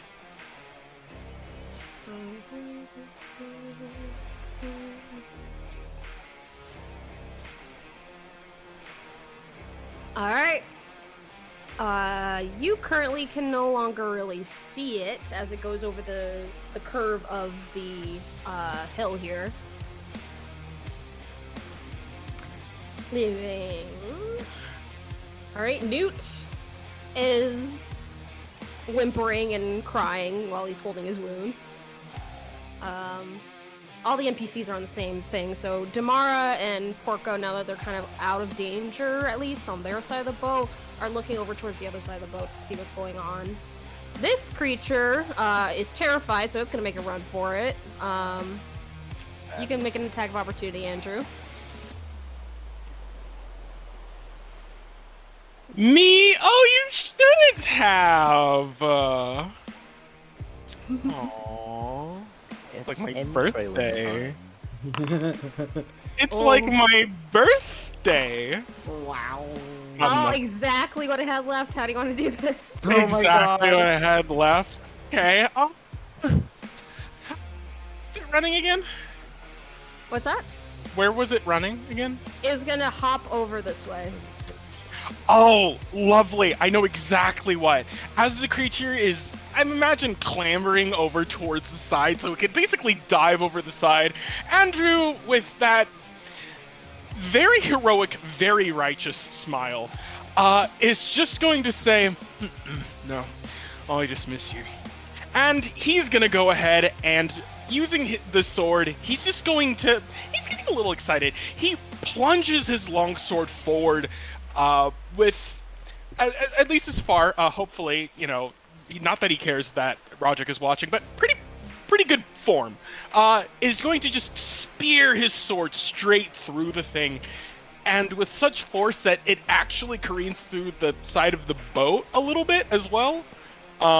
Just kind of a side puncture. Nothing, you know, low enough to actually cause any leakage, but it's like, you know, along the boat wall, if that makes sense. Yeah. Spearing your sword forward, you just hear this guttural of its last breath as you completely skewer it in the middle, midway through the start of a jump to make a run for it. As you slowly retract your sword from its center, you see its upper half just slump over the side of the deck, now dead. Nice, you fucking inbred. And with that...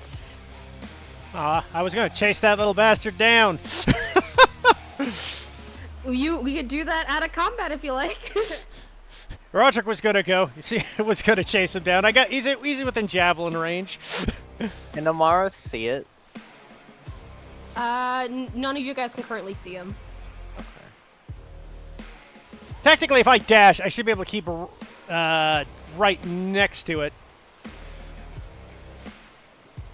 So I say on the combat then until you guys get to this last one. Gant. Yep. There's still a goblin off, man. Yeah. Yeah. Did the goblin make a move already? Because I'm last, right? He's running, yeah. He's running. He went already. You're next he on already the turn went. order. Wait. The goblin in front of me? is No, the dead? bottom. Oh, Yeah, the he's goblin in dead. front of you is dead. Yeah, there's one down here. Okay. Well, am I still sitting down? Because I didn't know I was still sitting down. Yes. Okay, I get up. Okay. Action. No, that's like half your move, right? movement. Oh, okay. Yeah, I'll try to chase them. I have to jump off the boat, right? Yeah, Yep. you'd end up here. Alright. Unless you have extra movement speed, but I assume it's 30. I have 30 movement speed, so... Yeah. So half your movement to stand up is 15, and then 15 to... Yeah, so kind of keep off the boat. Yeah, just straight ahead. Actually, closest to the direction that the goblin went. Do I know? At all? Roughly? Sorry, what's the question? Do I know roughly what direction the goblin went? This is the goblin that was on the other boat, so So no, no. right? No. Bullshit.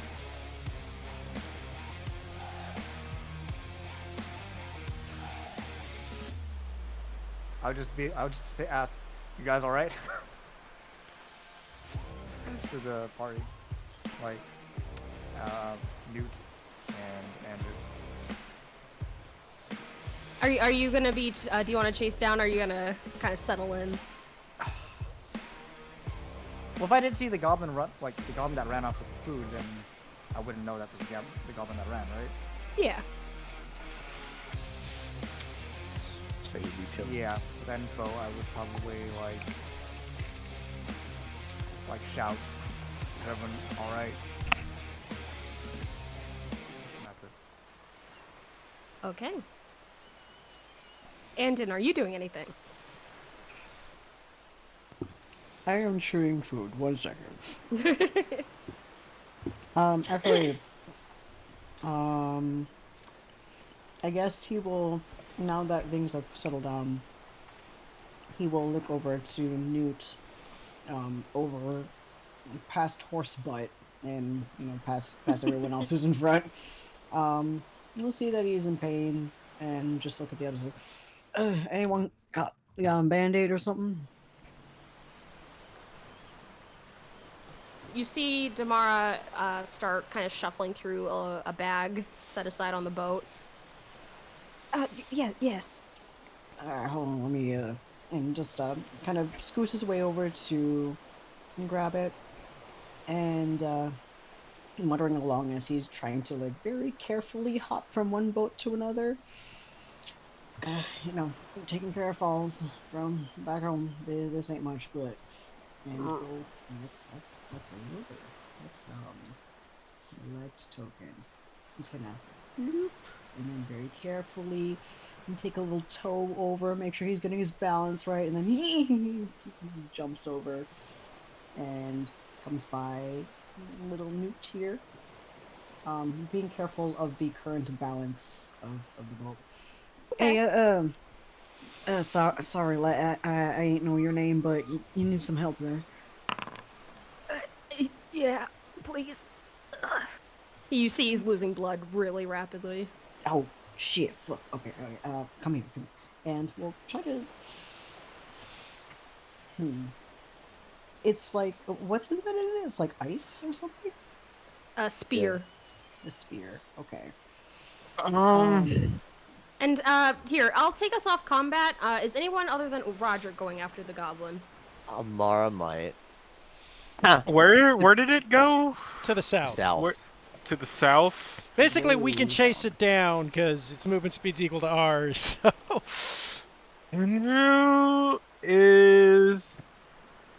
This. Oh, as a note though, Andrew, this goblin was on the other boat.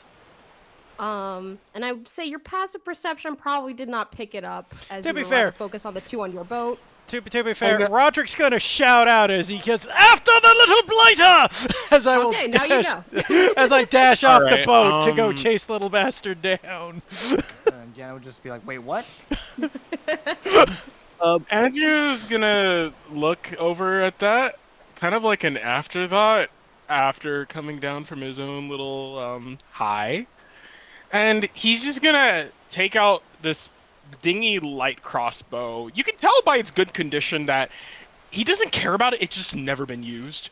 And he takes it out and he aims the thing. It's almost... It fits alongside his body well, but you can tell that there's a certain lack of finesse with it. And he'll just go ahead and take aim and you see what happens. Manage We're attack. going to find out. 8. Um, One more just in case we get on that one. What? Did you roll disadvantage? Why am I rolling disadvantage? You can't see him. Oh!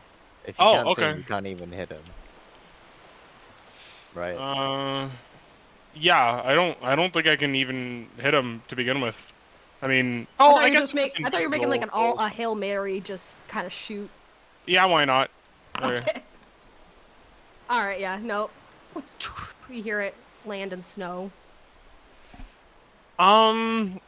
Andrew's lip quirks and he turns back to the others and begins to prepare sitting down, and then he realizes that Newt's not doing too well. And he's gonna just... Sorry, I don't know if this is all in the same action, or if the others want to like keep pursuing. I can do what I was gonna do later when you turn back to Newt. Yeah, here. Since Roderick's chase. Oh, Amara, you said you wanted to do something. Is there any elevation up here that could perhaps peer over the ridge? I'd say like right here, you could get kind of a view of like right there.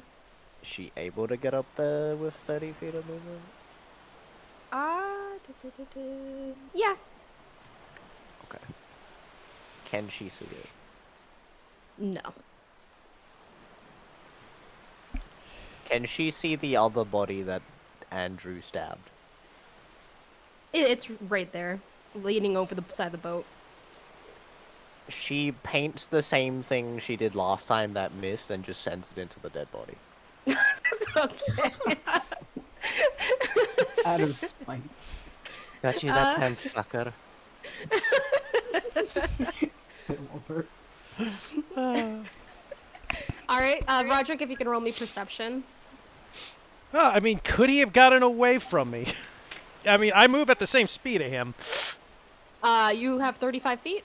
Oh, 30 feet. Sorry. So, I would be 10 feet away from him then.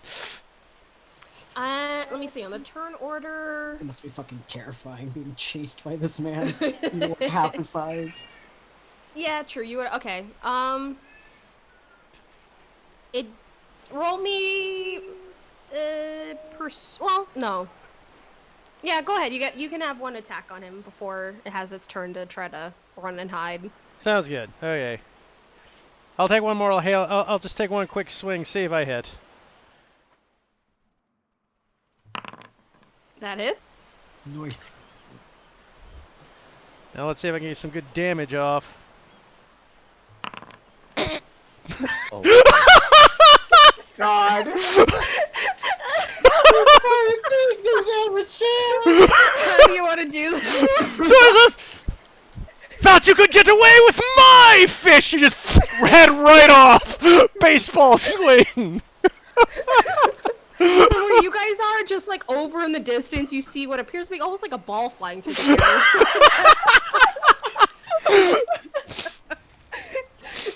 air. Touchdown. The body lands headless into the snow. Oh, near max damage. I love it. I told you I love it.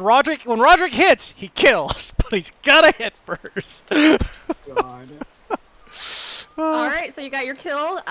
Back on the boat, you guys kind of just hear a and then that slight movement in the distance and a roar of victory for Roderick. And it's just like sighing under his oh, so thorough. I will. Newt kind of gives you a grateful smile as you're kind of helping with the. Well, there's a spear currently lodged in his wound that has to be taken care of first. So Yeah. Andrew is going to. This is a bit of a haphazard thing, and you can tell he's not too pleased about it. But he's going to attempt to use his hempen rope as, and basically like tying it around the area of the wound, kind of like a tourniquet, I think is the word. Yeah. So you're like wrapped around the shoulder wound? He's trying to cut off the bleeding, essentially. Okay. Well, are you like moving it around where the spear is embedded, or? Yes. Okay. I don't know. He's not exactly doing this with medical training. He's kind of like, I'm helping. So. All right. I really wish he could be more concerned than this person is my ride. I don't suppose any of you have any medical training. I've got something. I've patched myself up a couple of times. That's about it. Roderick will come back with the fish, though. Sorry. Oh, go ahead. And when he sees Newt, he goes, "Oh, boy, Oh, you've been injured! Well, don't worry." And I'll slap him on the shoulder. "God will heal you." And I will pour my lay on hands on him without knowing what I'm doing. That is so Spear. fucking God, will heal fucking you. slaps his wound and he sees white for a second. All right, how much you putting on him? I only got 2 left, so it would be the remaining 2. Okay. Respectable. He's like just at blood, like right at bloodied. What happened to the spear? It's still embedded. Oh, I would have removed it, but Oh, okay. He yanks it out. This poor boy. Roll me athletics. He's just going to pull his spear out of you, right? He's going to what? Yo, Curly's giving him a warning. God damn. It's not like a wrapping bandages. And after you do that, that's when you do the lay on hands. yeah, don't worry, God will heal your wounds, and I give him the 2 healing after that, which should hopefully stop the bleeding. Yeah, surprisingly, you guys see a bright white light appear where the wound is, kind of sealing it closed. And, let me roll something really quick for Newt. And this is where he found religion. 12, okay. He's just like, oh, well, you're really good with medicine, huh? Indeed, I have been in many a battle, young man. I've had to dress many a wound. That ain't medicine, but it works. The prayer of God, good bard, is the best medicine of all. You hear Newt call out to the other boat. Ma, Pa, I'm alright. They help me stop the bleeding. Oh, thank the Lord. Ma'am, were you gonna say something? And looks over to, Amara. I forgot. I Oh, you forgot. Oh, sorry.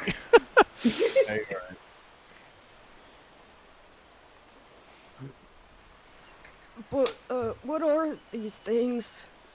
The Dutch, by my gather. What did he say? Dutch! I called them Italians before. Now- Generally Europe. Somewhere around there. General Europe. Well, he thought they were speaking Italian, but they look like the Dutch. Given by how inbred they seem, I personally would have guessed the French. Oh, we don't know that. I don't think that's how they look. I mean, I haven't been around, but... Certainly, you don't know, and you're younger than the both of us. Shut up. Are you alright? Oh, you're worried? Oh, yeah, I'll be alright. You see him kind of quickly side glance towards Amara and kind of puff up his chest. We're looking at you, Andrew. I've, had worse wounds in battle. I shout out, "That's the lad!" and I slap him as hard as I can on the back.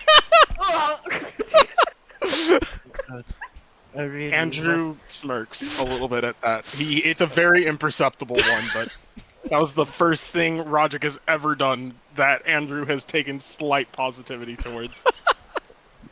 What are you gonna say, Storm? Yes. Please tell me what other battle wounds you have had. Oh, I mean, I've, I've taken down a wolf or two. And you just hear this Inside. distant from the father on the other boat. And it's just like me. I don't need an insight. I just more imagine, it's like, I have this great battle wound here on my neck. It's like, you cut yourself shaving, boy! I don't think wrestling your hog counts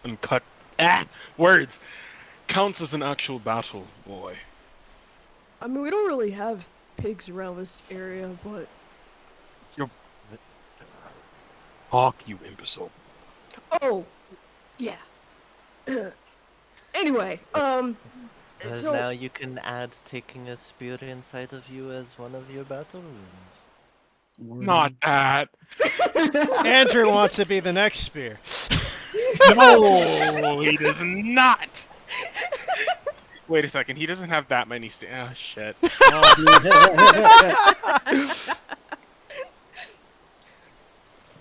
Newt, kind of just nods his head like, yeah, battle.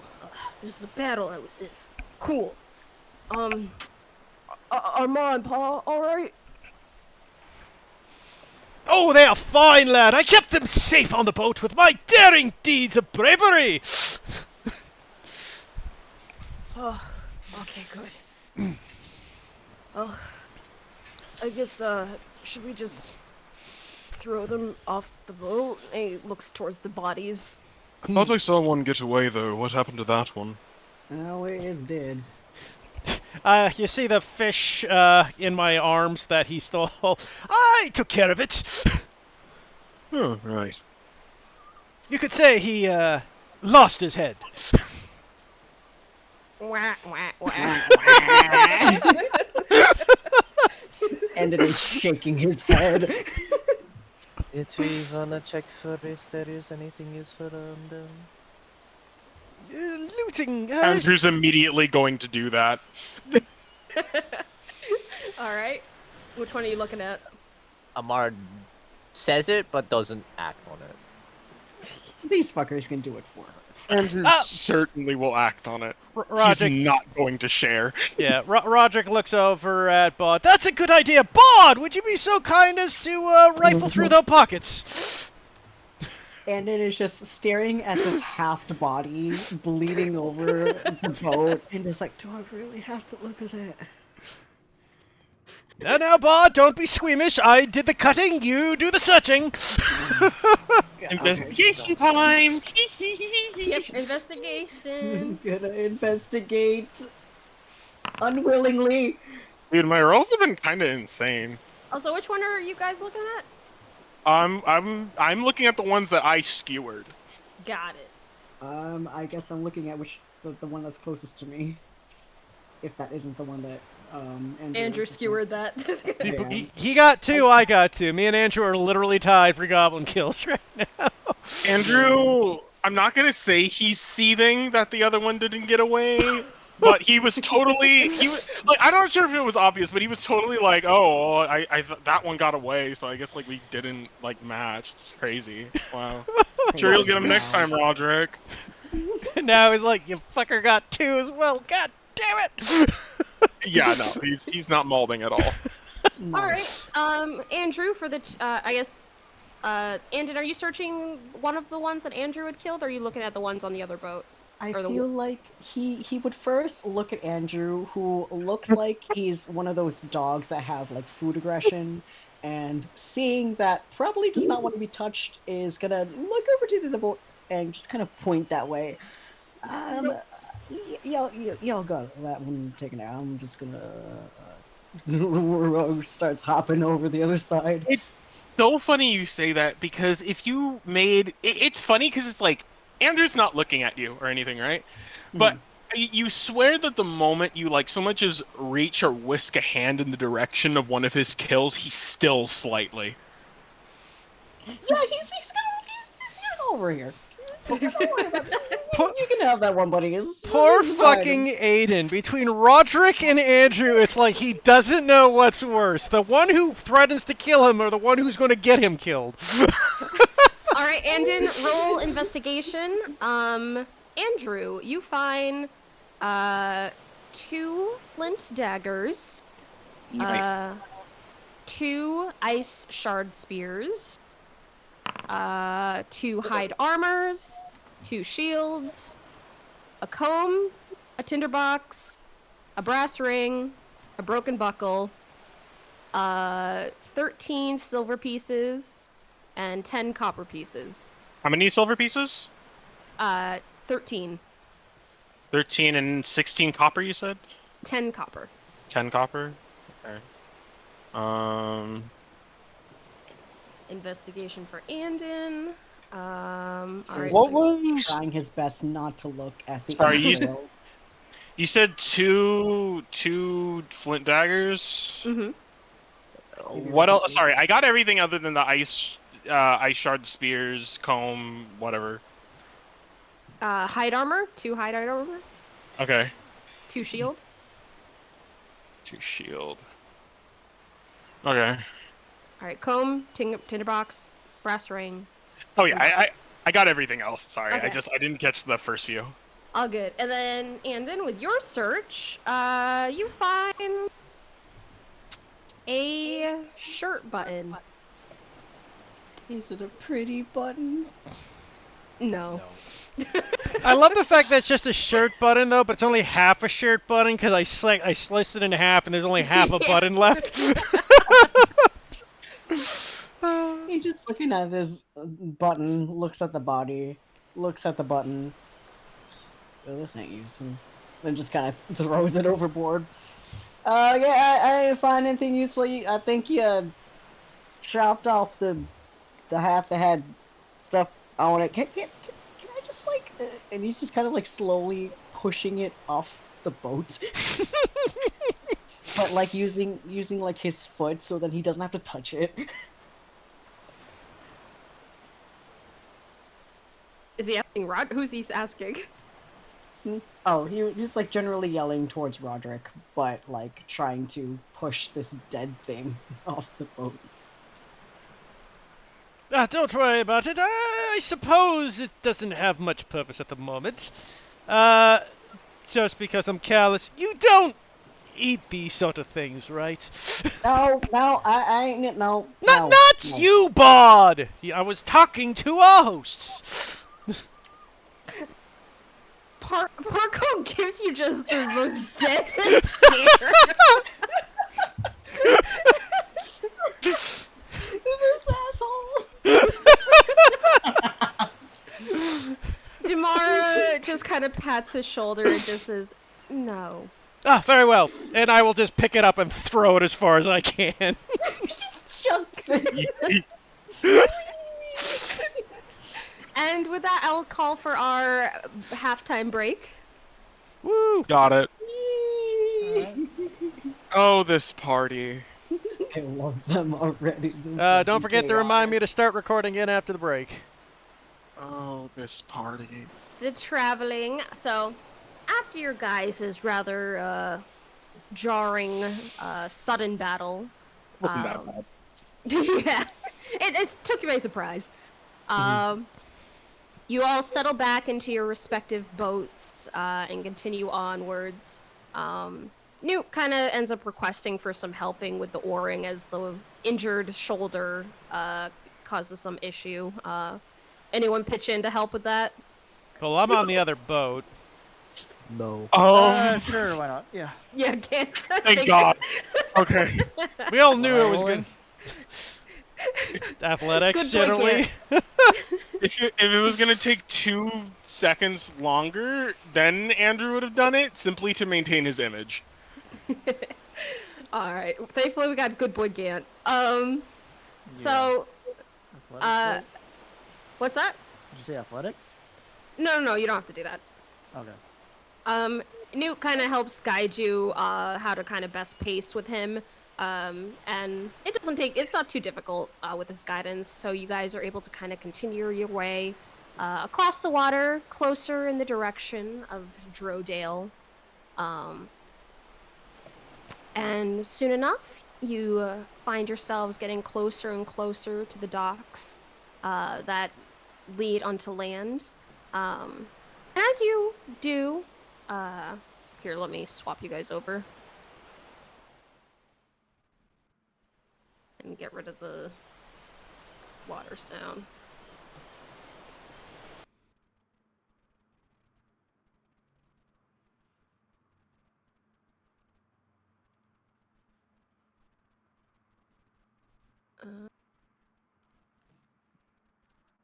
There's a black screen. Okay. For some reason, this does not want to... Oh, wait, hold on. Right, I gotta turn off the token vision. There we go. There we go. Yep. Okay. For some reason, the music isn't going. I can hear it. Oh, you can? Yeah. Dordale? I gotta Yeah. I don't hear it. Well, whatever. As long as you guys hear it. As you get closer towards the town, you do spot one individual seeming to be seated in the snow by the docks. Appears to be a child, and as you guys approach, the child lifts her little head and quickly standing up and waves in your guys' direction. You see a small smile appear on your fellow hand helpers as you guys come to a stop. Nuke stands up and kind of helps with tying up one of the boats while Damara does the same. As Porco approaches, this girl runs up and quickly leaps forward to hug him and just says, "Papa!" And you guys can see, similarly to both Damara and Newt, this little girl is scaled, however, much, much more thoroughly than the other two. Her face, arms, and legs are completely scaled over in these light blue colored scales. Her fingers taper off into these sharp claws. You see that she has long black hair that's tied into 2 braids, and as she smiles brightly, her teeth are razor sharp and kind of remind you of the goblins that you guys had seen. As Porco kind of holds her up, propping her up on his arm, he nods to the rest of you guys and just says, "This is the last of my family here. This is Dee Dee." And Dee Dee gives you all a little wave. Hi! Why, hello there, little, miss. He says, kind of like a little hesitant, looking at the odd-looking creature before him. And then he will just lean over to his bard and whisper into his ear, "I didn't realize alligators were another thing that you folk got around with."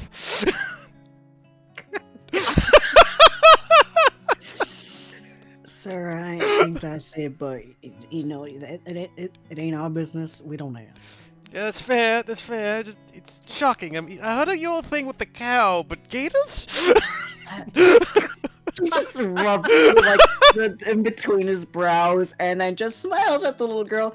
Howdy there, Missy. Name's Andon. Hi, Jin. It works. What's your name again? Dee Dee. Dee Dee. Well, that's a lovely little name. You got long ears. Yeah, I do.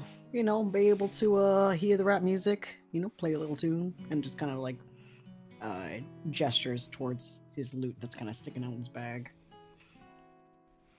You play music? I do. Would you like to hear something? Yeah. Let's see. Little ditty just real quick. And he just does a little tune that's about as long as a jingle, just to show that he indeed knows how to play. She gives you an excited little clap, obviously endeared by your music playing. He gives a little bow. And she glances over towards the rest of your guys' group, first pointing at you, Amara, and just says, "You're pretty." No, thank you, dear. You're quite pretty yourself. She kind of a shy flush kind of comes to her face. She kind of presses her scaled features into her father's chest before peeking over at the other two. Kind of curling a little bit in on herself as her gaze kind of notices Andrew's resting bitch face. Andrew may or may not had been looking at her like he's constipated a little. And at eyes being met, he will quickly avert his own.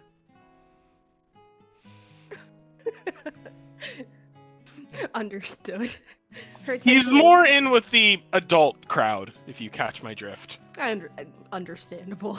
Mm-hmm. Her attention then turns to Gant, who she gives like a timid little wave towards as she's still kind of cowering a little bit at Andrew's unfriendly demeanor. Understandable. I give like that half wave, like just half of my hand just folding over my palm, you know, my finger. It's like, Well, hello, little Missy. It's nice to meet you. My name's Gant. Aunt. Yeah, nice to meet you. Nice to meet too. We become best friends. That sounds pretty fun, right? She smiles brightly and then kind of looks up to her father and just says, They not from here. and he nods his head. Yeah, looks like the storms have caused problems for people outside the village. Not sure what's really going on these days, but they seem nice enough folk. They helped us with the hunting. And she looks towards the rest of you guys once more and just says, Are people outside also like me? Well, I do know there's a lot of oddities with the peasant folks, so I imagine there's a few. Odd? Different. He means just you know, like I got long hairs and you got your your arms. So there's probably other folk who's just like this. Well, strange things been happening.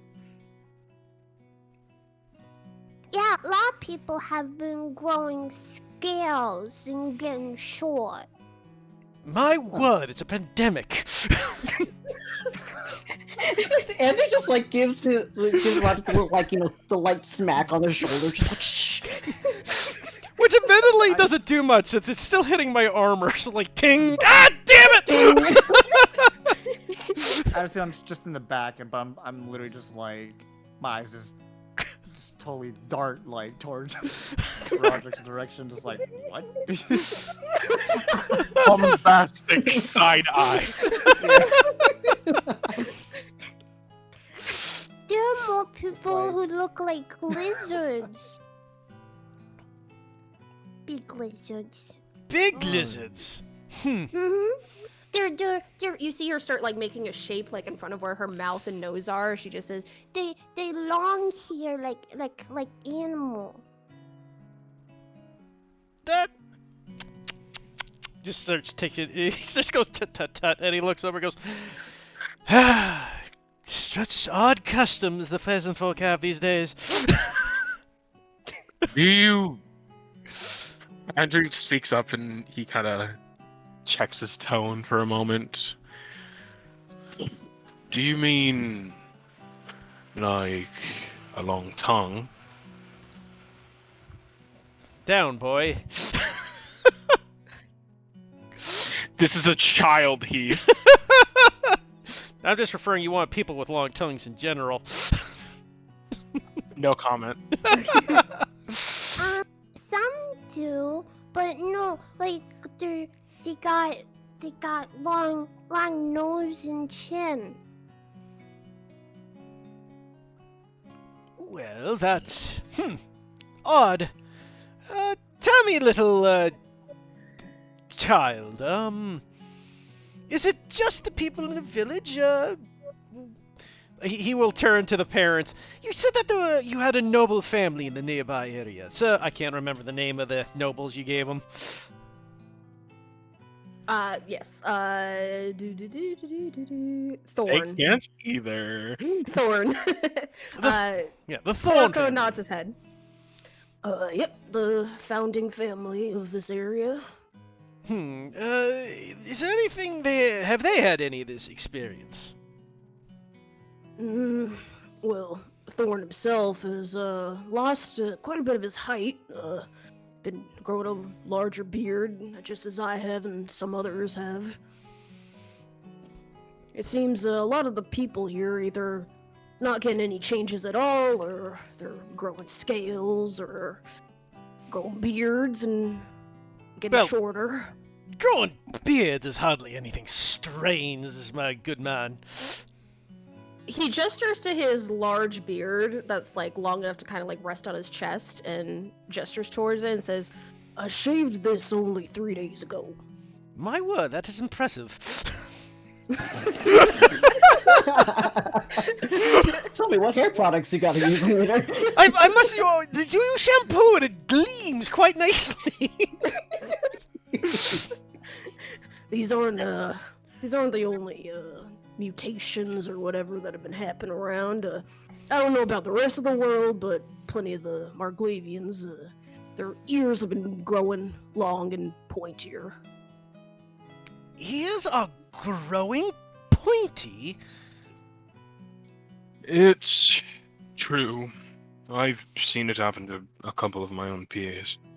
This is bizarre beyond anything. I don't think I've seen anyone like that. Completely ignoring the bard next to him. Or the fucking.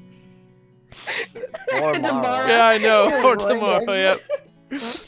He just still assumes you're peasant folk. Just, monster fuckers, cow fuckers, alligator fuckers, as the peasant folk do. Yeah, I mean, they gotta pass those long summer nights somehow. Oh my god.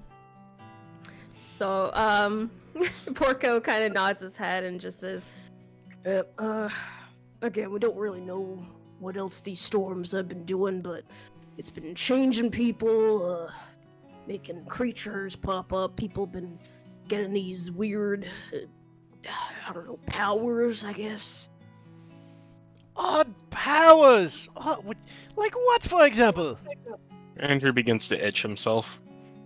Well, we've been seeing a lot of the Marglavins out on the battlefield shooting these, fire from their hands, or making, just strange elements appear out of nothing in the air between us.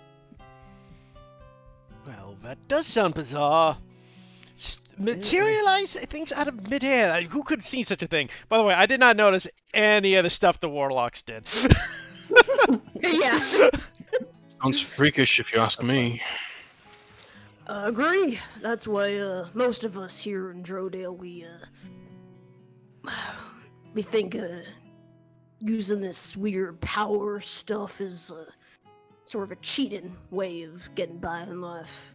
Nothing will equate to, getting dirty with your own hands. Could not say better myself, and I will slap him on the shoulder. He has a very sturdy form despite his size. Could you repeat what he said? I'm sorry, my brain did a funny. He said here in Drodale they're not a fan of like the power stuff. Drodans tend to just prefer getting their hands dirty themselves. Thinks of like magic as like a cheat. Yeah. Mara huffs. No substitute for hard work, my friend. But, thank you for your help with hunting. I know you mentioned being interested in speaking with Thorn, so if you head towards the center of town, you can find the main hut where he usually is. If you need somewhere to sleep, you could stop by the Frosty Hearth. So Nikki, just to point out what I said, at the moment you said the word hut, I guess you can't see Roderick's face because he's still got his helm on, but his head tilts in a very what kind of way. The Hunter's Haven, you can get hunting supplies, traps, weapons, winter gear, which, He looks over all of you, especially you, Amar, and just says, I think you guys will need some better clothes for this weather. I was gonna ask, how cold is it right now that the adrenaline has passed? "You're all freezing." Have you all not heard? A hoe never gets cold. How cold is it, Mo? Roll me a con save. Actually, I need all of you guys to do that. Alright. I'll be fine. Okay. Okay. Alright. Fuck. Okay. Let me see my. Wait. 11, bro? Let me. Oh, damn. Maybe okay.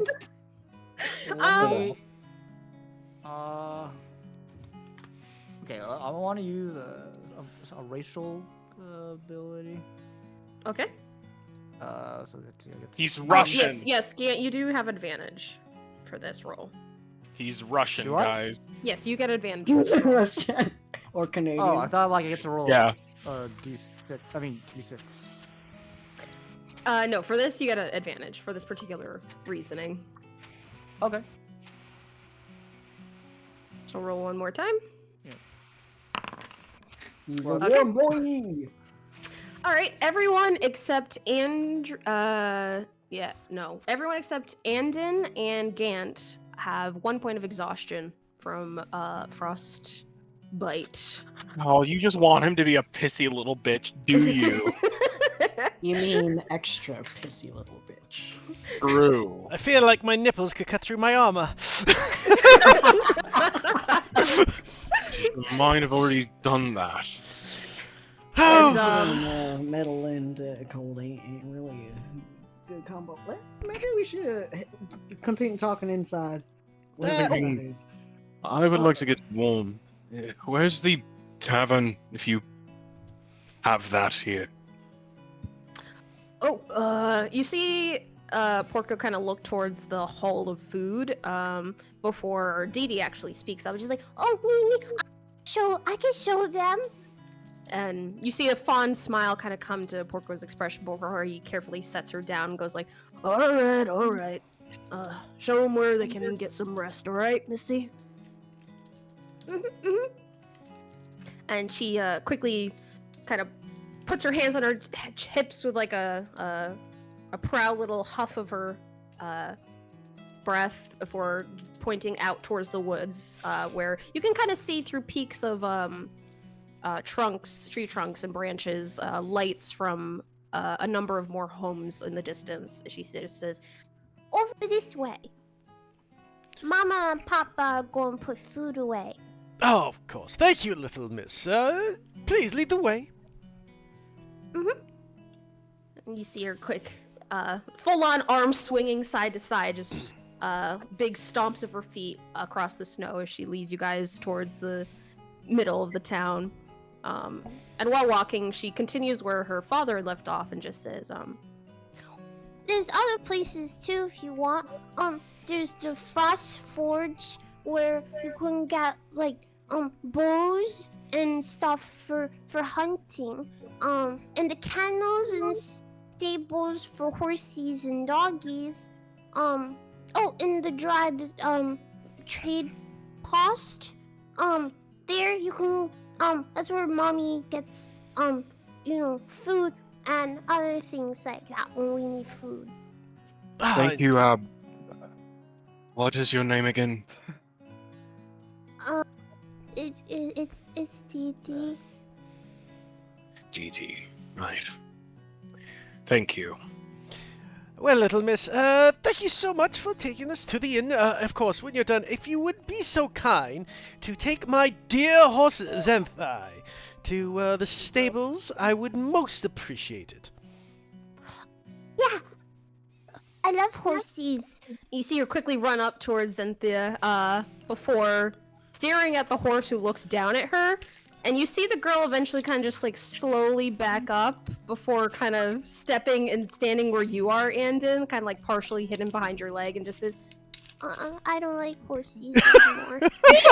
I was literally about to say that, and it's just like, he's gonna join her. No, don't worry. This one ain't by it. And Like, you haven't met this one yet. yeah, but this one, yeah. with that saying, and as soon as you say that, Xanthia, she kind of like bares her like horsey, jagged teeth and goes, Not now. No. Come on. We all freezing here. I'm sure you are too. Can we just walk nicely? roll me persuasion. Oh, can I help? How? He's just gonna say, useless and aggressive. Wow. Good keeper. So is that now disadvantage? Yeah, it's really disadvantage. Oh, thank you. God. Okay, persuasion. I'm so sorry. That's not bad, Zachy. That's so good. And then it's just like shooting a side eye at Andrew, just like, really? The horse could roll its eyes. You I'm see, sure this horse just found out how to. eventually, you see her finally just begin walking opposite from you guys, The girl kind of glances up at your face, and kind of seeing your reassurance, kind of just nods her head and goes like, Oh, okay. Just I'll stop by after, so let me know if there's anything you need. Okay? Let me accompany you. You know, since this one here just needs a little time to get to know. And looking again at the horse, just like, be nice, and will offer his hand out to Dee. she grasps your hand in both of hers. I will say, as that happens, Roderick will go up and says, "Don't worry, child. Xanthai might have a bit of a mood, but I'm guarantee you she won't come to harm. But, perhaps I'll accompany you as well to make sure she's well taken care of. She can be a bit moody. You know how mares are." Little girl blinks at you, confused. You know how females are. Literally the gang I was is, going like- for, women, do you right, fellas? No, exactly. That was a very interesting and species-specific way of saying bitches be crazy. Also, Jesper, what were you saying? Oh, I was just gonna offer like, oh yeah, I mean, if you guys also need a helping hand and Roger doesn't mind, I don't mind trying to, you know, offer some help as well. Okay, so it looks like Gant, Roderick, and Dee Dee will go one way. Amara and Andrew, you guys are sticking together? Yeah. Or The best of buds. Two whores under no roof because they're That's- outside. that is kind of. I will not comment yet. And yeah, Andrew's just. Well, I'm off to find a tavern. Follow me or don't. And he's just gonna start walking off. I think a tavern would be very good. I want to get out of this cold. Right. Even with yourselves, I'm surprised your tits haven't fallen off. As Would you he have guys, said that? Yeah, he would have said that. He's cold and irritable. I didn't think for a second. It's like, wow. Wow. Grumpy bitch syndrome. as you guys walk away, Dee Dee waves and just says, See you later, mister. See you later, pretty lady. No, I'll see you later, dear. Andrew does not respond. I hate him. I hate him For a second, she debates about following just so she can get more compliments, but They're both attention seekers. God. Oh god, this party is so fucking disastrous. I love it. And We you're have- just gonna be with Gan, just like, please help me stay sane from these fuckers. but on that note, I gotta head off. Thanks for the game. No, no Bye worries. bye, Storm. "Bye, Storm."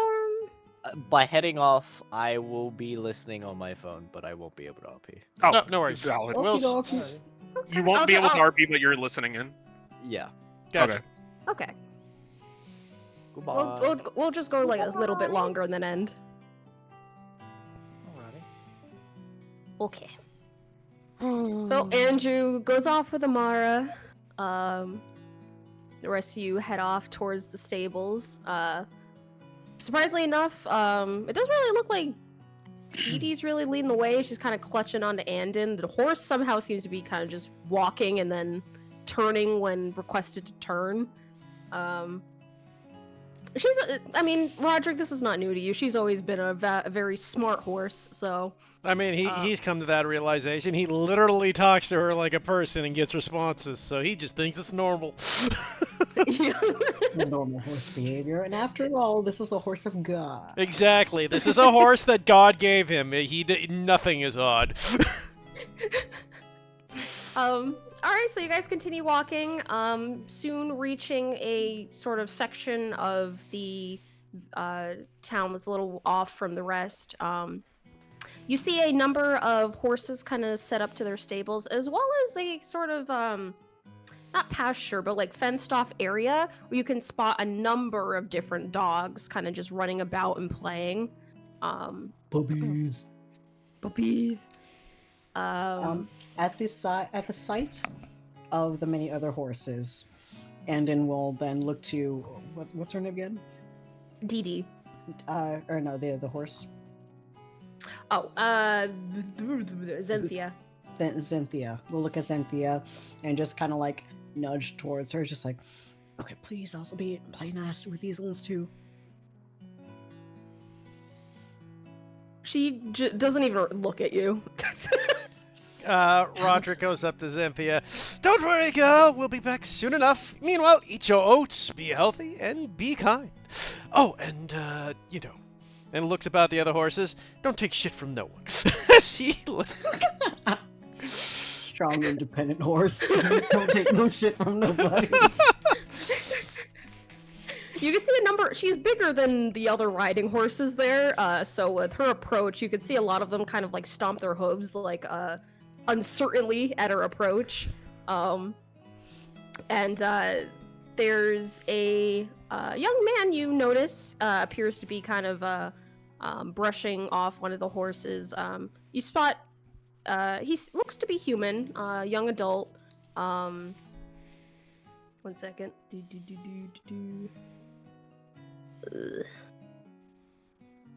He's got sort of as you guys approach, you can notice that he's a rather handsome young gentleman. He's got pushed back blonde hair, shoulder length, kind of a scruffy beard, rather kind of square jaw shape, light blue eyes. Captain Devil- America. Definitely a handsome feller. I'll post here. I didn't hear that.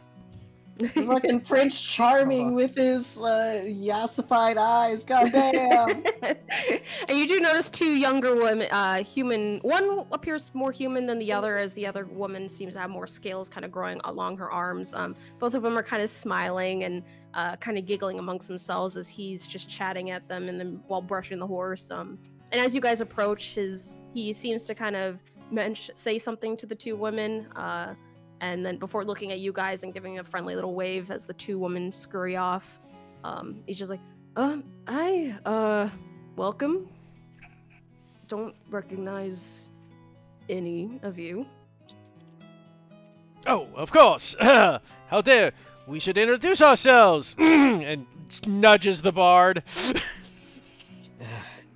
This here is a famous Sir Roderick, Blessed Heart, Knight of the God. What is the? It's in our DMs if you need it. Yeah, let me look at this. Okay. Is this here Sir Roderick, Blessed Blade, Protector of the Crown, Guardian of the Realm, Champion and Torso, Evercrest, Rider of the Bandits and late and past. He's kind of famous mainland. Anyways, my name is Andon, and this here is and he gestures towards Gant. It's just like pardon, I don't think I ever gotten your name. Gant. Nice to meet you, by the way. Gant. Yeah, it's a pleasure. What was yours? Just kind of Andon. Andon, kinda- it's a pleasure to meet you. By the way, you're playing earlier. That was really nice. It's really heartwarming, by the way. Oh, thank you kindly. Yeah, I of just course. done a little practicing myself, and puts out a hand to shake. Yeah. Sorry for the late introduction, but it's nice to meet you as well, gentlemen. We are new around here, so yeah. Hope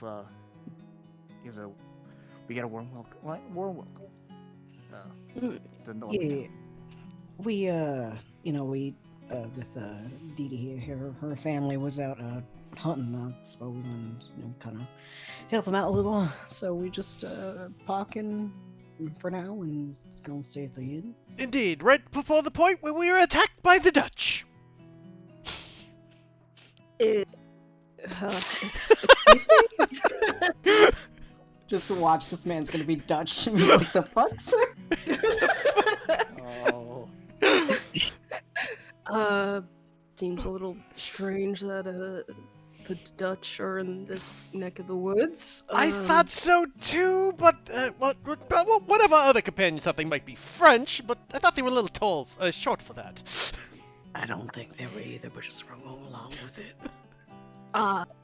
He's one of those then. Okay. On the other hand, I thought they spoke Italian, so perhaps it was some sort of hybrid.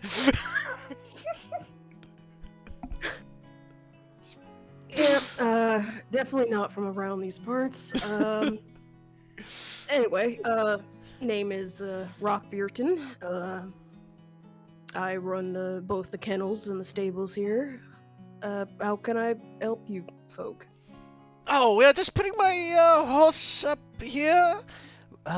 If you don't mind, good stableman. No, no problem at all. Do you need it for a long period, or, We probably be leaving soon enough. We're here to kill your monster. You see his attention kind of perk up a bit at that. He's like, oh, really? Are you here to help Grom? If that is the person who needs the monster slain, then yes. Grom? Grom, good friend of mine. He's the leader's son. He just a number of hours ago ran off to go try and take care of the creature himself. The me and his young dad. lord went off by himself. Yeah, you see him kind of pinch the bridge of his nose. He does that a lot. I tried telling him not to, but he's always been headstrong. How don't I know it? And look, he just kind of side eyes to Roderick. Well, I am sure if God's will is in his favor, he will be fine until we arrive. Just how long ago did he run off to? It's probably been, I don't know, maybe 2 hours now. Oh, man. How long was he traveling for? It's about 2 or 3 hours out, I think. It's been spotted all over the area in the forest. Great hunter is he? He's a tough one, that's for sure. I don't know if he's tough enough to take on whatever beast has been killing all our people, though, by himself. He's more of a hit first, ass later type. Oh, don't I know what? Actually, if you speak to his father back at the main hut, he might be able to point you towards the general direction the idiot ran off toward. Don't get me wrong, I love the fella, but he's a handful. Indeed. Well, my good stableman, I will be sure to go talk to the father, and we will be within pursuit forthwith. Bond, let us go. You too. Of course. Artificer, and, you as well. By the way, before we leave, what was the name again? To the stable person. My name's Rock Beerton. Just call me Rock. Rock. Just so you know, she and just kind of generally gestures towards horse. She kind of got a bit of temperament. Just keep a watch of her in case the horse try to, in the middle. Oh, he kind of waves you off. I've tamed all sorts of horses, even the most irritable ones, and you see him kind of step forward and go like, man, she is quite a beauty, though, and kind of rest his hand against the side of her face. This man is never... Sorry. It's like, this guy's not gonna make it back. We're gonna get back, he's gonna be dead. He's gonna be dead. How is the horse reacting right now? Because Andon's a little nervous. Roll me an insight. All are pretty. It's literally what I typed in chat. I'm a horse whisperer, you see. Horse whisperer. Or to horse communication. Mark. 19. 19. Alright, you saw her squint and already kind of getting ready to make a nip at him as soon as he reached out and stepped forward, but as soon as the word pretty left his lips, she relaxed a bit. God, not her too. This whole fucking art, this whole group. Can't help. Please, we're surrounded by crazy people. Even the horse. And it's actually It'll been be right. to It'll be right. Just sit back, as crazy as it sounds, it'll all work out. It'll so far, and I have no idea how I'm still alive, but I'm sure at least you seem got a good level head on shoulders. Of course. Yeah, gotta keep your head high. You know? High as a 7-foot person can. Yeah, as I'm looking up for my height difference. He's like trying to definitely. shrink down a little bit. Sweet boyo. Trying his best. Rock looks towards the lot of you and just says, Yep, don't worry about her. I'll keep her good, Oh, I didn't even notice Dee Dee was with you. Hey there. Dee Dee immediately kind of hides behind your leg more, Andin. And just kind of says, Hi. Oh, what's wrong, little lady? He seems like kind folk. she looks a little flustered. Ah, alright, I got it. Yeah, she's our little tour guide. I'm gonna be showing us to the inn in just a bit.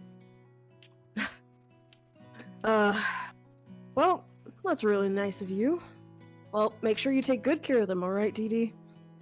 You see her kind of hide a little more and nod her head. Well, anyways, Rock, I guess much obliged. We'll be see you around and you know, keep your tabs on your friend over there. Hopefully he's doing alright. His charming smile kind of wavers a bit. So you can see a flicker of worry in his gaze as he nods his head.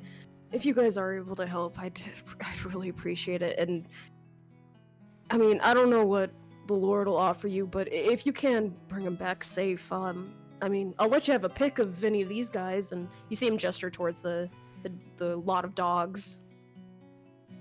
they're all good, real good for hunting. Well. No, go ahead. Oh, I was gonna say, well, rest assured, your man will be in good hands. Roderick here and the rest of our party make a really good team, and so you have nothing to worry about, I'm sure. That's good to hear. Thanks. Well, a lot of you look pretty chilly, so I might want to get indoors soon. Yes, please. I just realized Roderick is still covered in frozen blood after all these fights. I have yet to clean myself. You're in a hunting Good town. Nothing new. Yeah. And then we'll give Rock just a very gentle pat on the shoulder, just to assure him, yeah, don't worry, we'll figure out something. Indeed, we will proceed to save the young lord for the glory of God, and I will make sure that he is back safe and sound, my good stableman. Right, glory and all. Anyway, Dee Dee, can you lead us away before we, get ourselves lost in the woods? I thought we were in a Rapidly town. What in town? She quickly tugs on your hand and starts leading you guys off in the direction. And with that, Andrew and Amara, technically just Andrew right now. Not a handsome fella. All right, short and sweet. Andrew's going to get himself cleaned up a little bit. He's going to get a little drunk. And he's going to look for the next other miserable person in this bar to screw. Understood. What are you looking to drink? He's in a bad mood. He's looking for something that can, take his mood away as soon as possible. So, I don't know, maybe something along the rum persuasion. Rum. Okay. It's 2 silver pieces per mug. How much do you think you need to get drunk?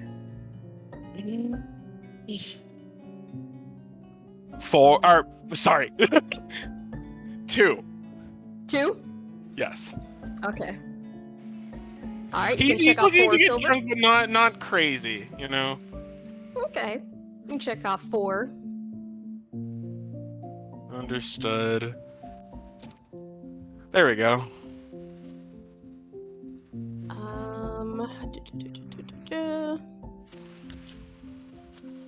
All right, so you're kind of checking around for well, I was gonna say pretty face, but then again, you said his standards aren't amazing. How do I put this? He has a type. It's basically like, take like your average, generally masculine man, just under every circumstance. Oh, not all circumstances. Alcohol always has a word or two in that, but generally shorter than him. It may or may not have to do with his confidence. But yeah, no. He's looking around, and if there are none, he'll make do. You know. But yeah, he's looking around for a handsome fellow. Okay, is he trying to specifically clock someone that kind of pings the radar, or just anyone? It's let me put it this way. It's like he's giving this general lecherous stare at some of these men, waiting for it to be returned. And if it's returned with anything other than interest, essentially reciprocation, the gaze just... Not, no pun intended. The gaze continues to just stroll along. Okay, roll me. Andrew would try to hide this from Amara, funnily enough. Okay, roll me just a straight charisma check. A gay charisma check, you mean? Yes. Let's see. Womp. Oh, shit. Oh, God. As you're aiming for kind of like a lecherous stare to kind of encourage any inclined folk with similar taste to you, quote unquote, to approach or for you to approach. You've kind of forgotten the blue blood that's still kind of stuck all over you from the fight that you had gotten into. And surprisingly enough, with the mug you're drinking and the alcohol mixing in with the blood, it's not making a great smell either. Anyone's eyes you kind of catch, they immediately kind of give you like a weirded out look and then look away. To his defense, though, didn't he just wash himself before? This is true. I did mention that. I was just like, oh, maybe he left some shit in his hair. I don't know. I mean, to be fair, he also washed himself in a place that's freezing cold, so unless he found a hot bath, it might not have got most of it off. You don't understand how much the term pretty hurts applies to Andrew. For a fuck, he'll do a lot. I hate to say it, but he'd do more than he'd do for Newt, who got stabbed. Alright, I'll readjust my explanation then. I'll say, just... the shittiness of the day is just hard to keep off of your expression. And so while you're aiming for like a kind of come hither, like let's go have some fun kind of look, your eyes are kind of screaming like, I will hurt everyone you love. If you don't fuck me right now. And surprisingly enough, that doesn't seem to lure anyone's attention. All right, understandable. Next best method, right? Mm-hmm. He's just gonna go ahead and take out a couple of gold, and he's just gonna play with it in front of his fingers. Money. He's where personality fails.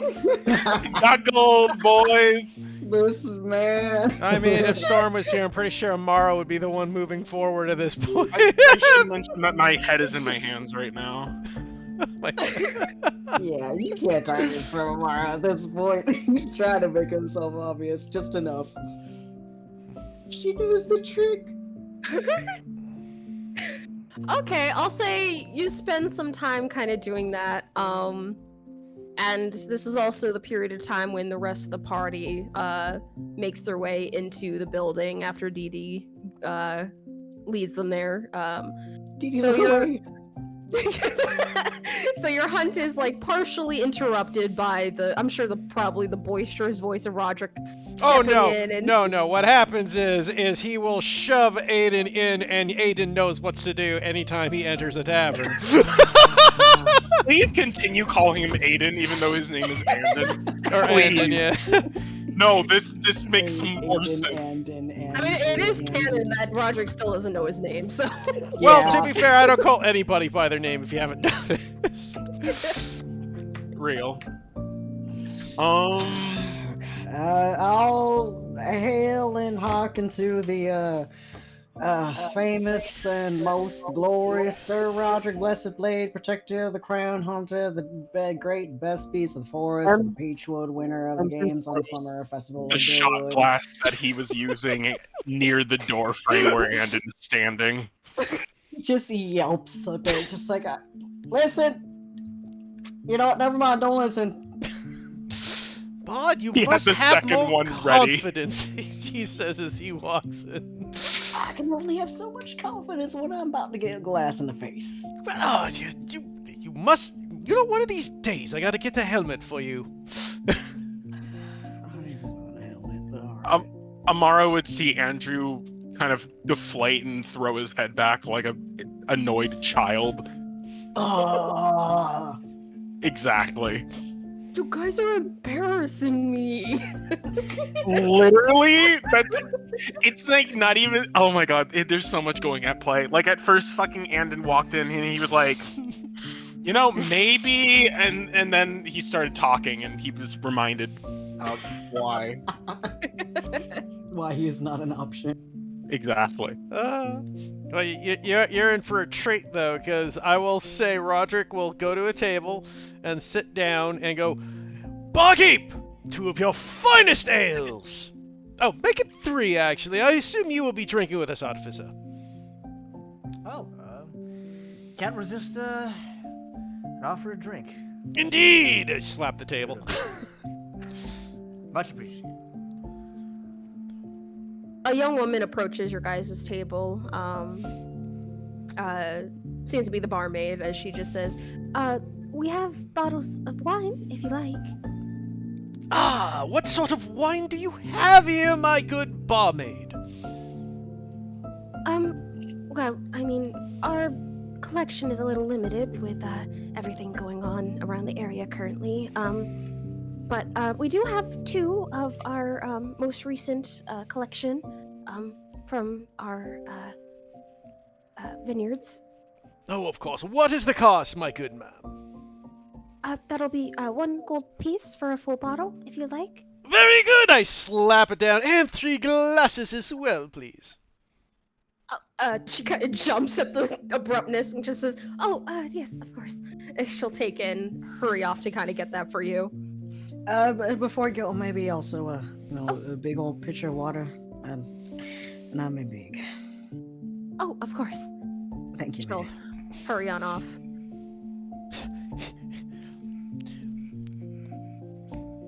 You know what I'm gonna say though is I actually haven't noticed fucking Andrew in the bar yet. That's why so valid. I didn't. That's why I didn't sit with him. I just... Is he still Andrew twirling is- gold between his fingers? Andrew has stopped, has returned the fucking gold to there, and now he's just thinking about finding some corner to fucking sadly jerk off in. He's blue balled. He's fucking. This is not his day. Actually, I was just realizing it. You have exhaustion. That charisma check should have been a disadvantage. Oh yeah. You're probably right. It wouldn't have worked out either way. It could have been an Yeah. at one. The resting bitch face. It's just like I will kill everyone. Well, now he actually looks like that. So great job, guys. It's like I guess it's like if Andon or Gant were to look at Andrew, they just received the same like gray area, lecherous, murderous like stare that the others had received as well, and he just looks pointedly away. Andon will notice this, and then just slowly look the other way because he knew exactly what kind of look that was. I will say there's still the plausible deniability that it is murder. He has a very not strict no fucking coworkers rule. you know, and he's still not entirely sure how long he has to be around you guys. So he's like, oh no. Well, you're walking a fine line there. Say, with you guys settling in, for drinks and warmth to heat your frozen bones, that is where we will end tonight's session. And everybody, Wait, before we do, does Amara get an attractive lay? Yes, she's got to win. that is when we'll start with all that with next session. Oh, I was gonna have one more, but if that's okay, Nikki, because I was gonna take my helmet off finally for the wine, because I had a drink. No fucking way you're gonna make us wait next week for that shit. Yes. Nikki. Next week it is. You get to see Roderick's face next week. Charlatan of unholy proportions. Absolutely. My day is ruined. Just damn. It's another helmet. You're right. It's a helmet under a helmet. What you didn't realize is Roderick's actually a Warforged. It's a helmet all along. No, he's a forged that is just possessed. My joke did not land. All right, and as I mentioned before, you guys, yep, you guys all level up. Do we? Oh my god, guys! I get magic. Oh, you get magic. I need a. Wait. Okay. So real quick. I'm gonna explain this really poorly, but